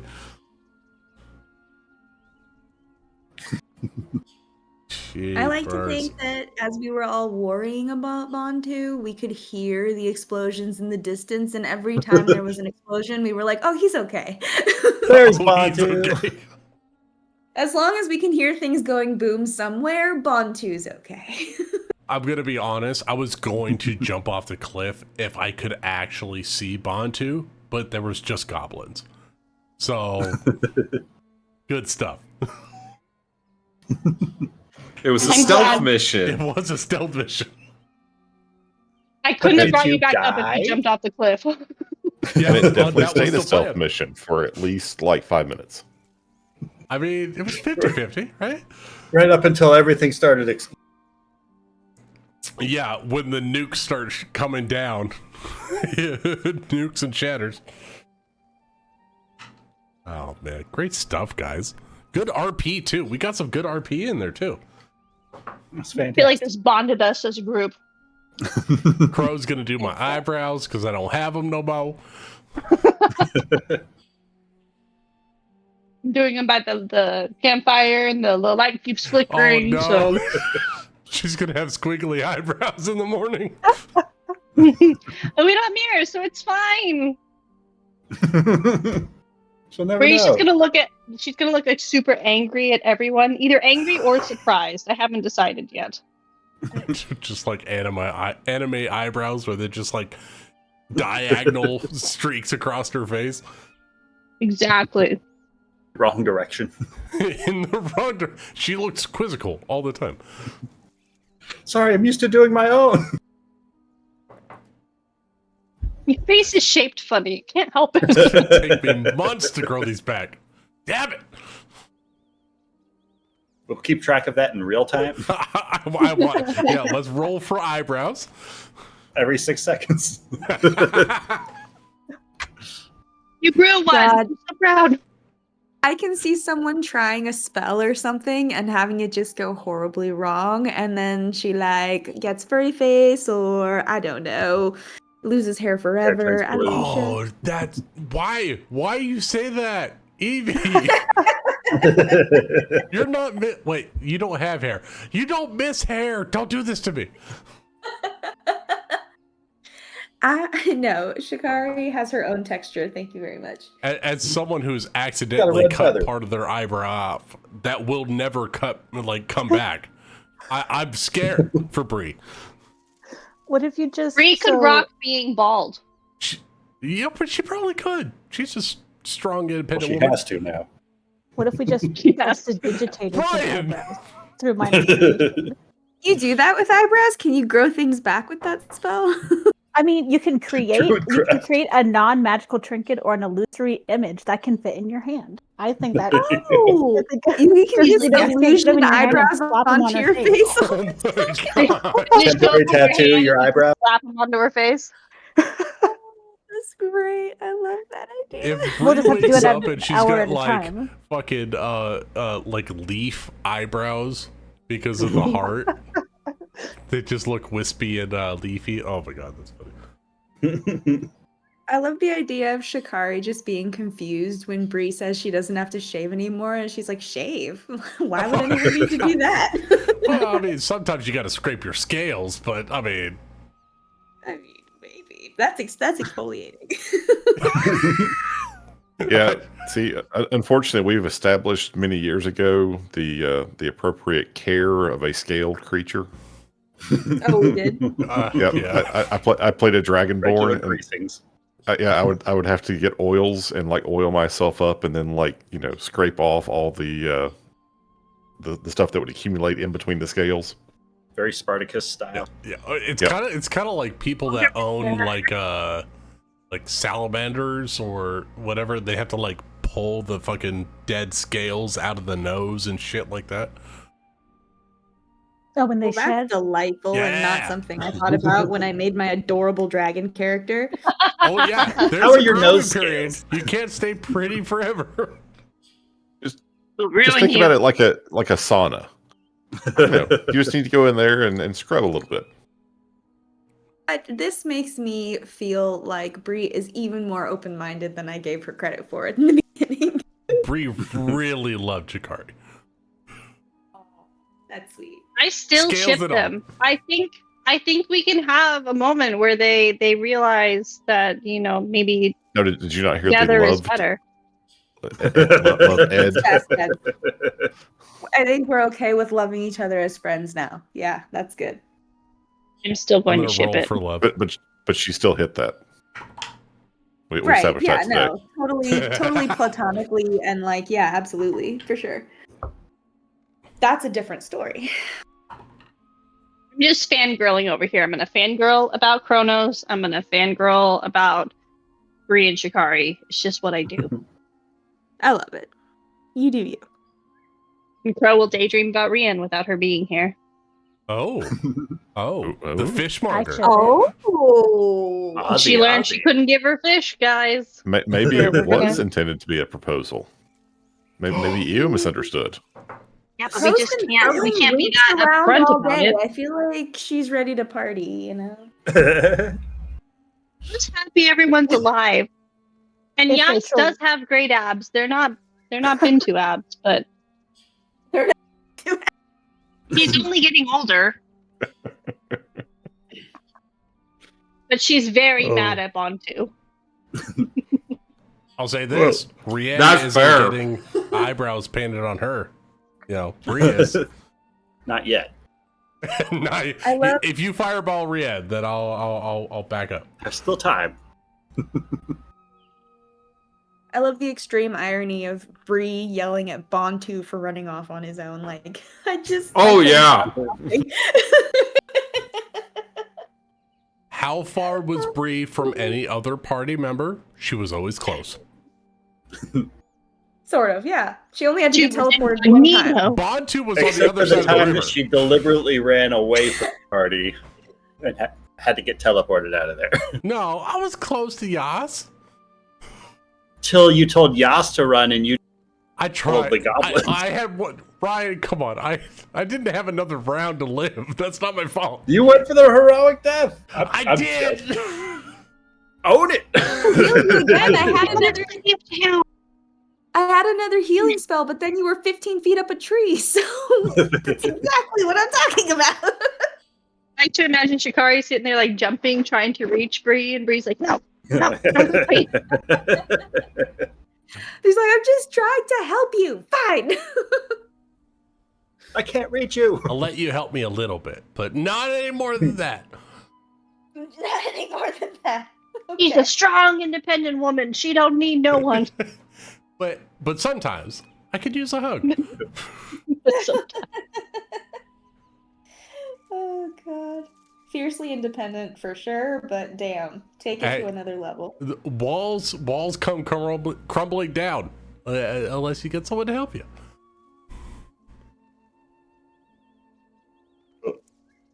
Good night, everybody. Yes, that was very fantastic. Thank you, everyone. Yes. Have a good night. Until next week when we do critters. Right, Jeremy? Are we playing Forest Critters next week? Jeremy? Lost him. And he's gone. Jeremy? It's a secret. Jeremy!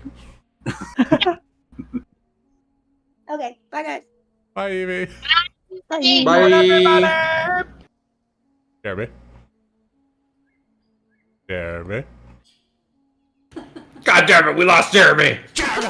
No! Night, Nick. Night, Amanda. Later, dude. Later, dude. Jeremy. Jeremy.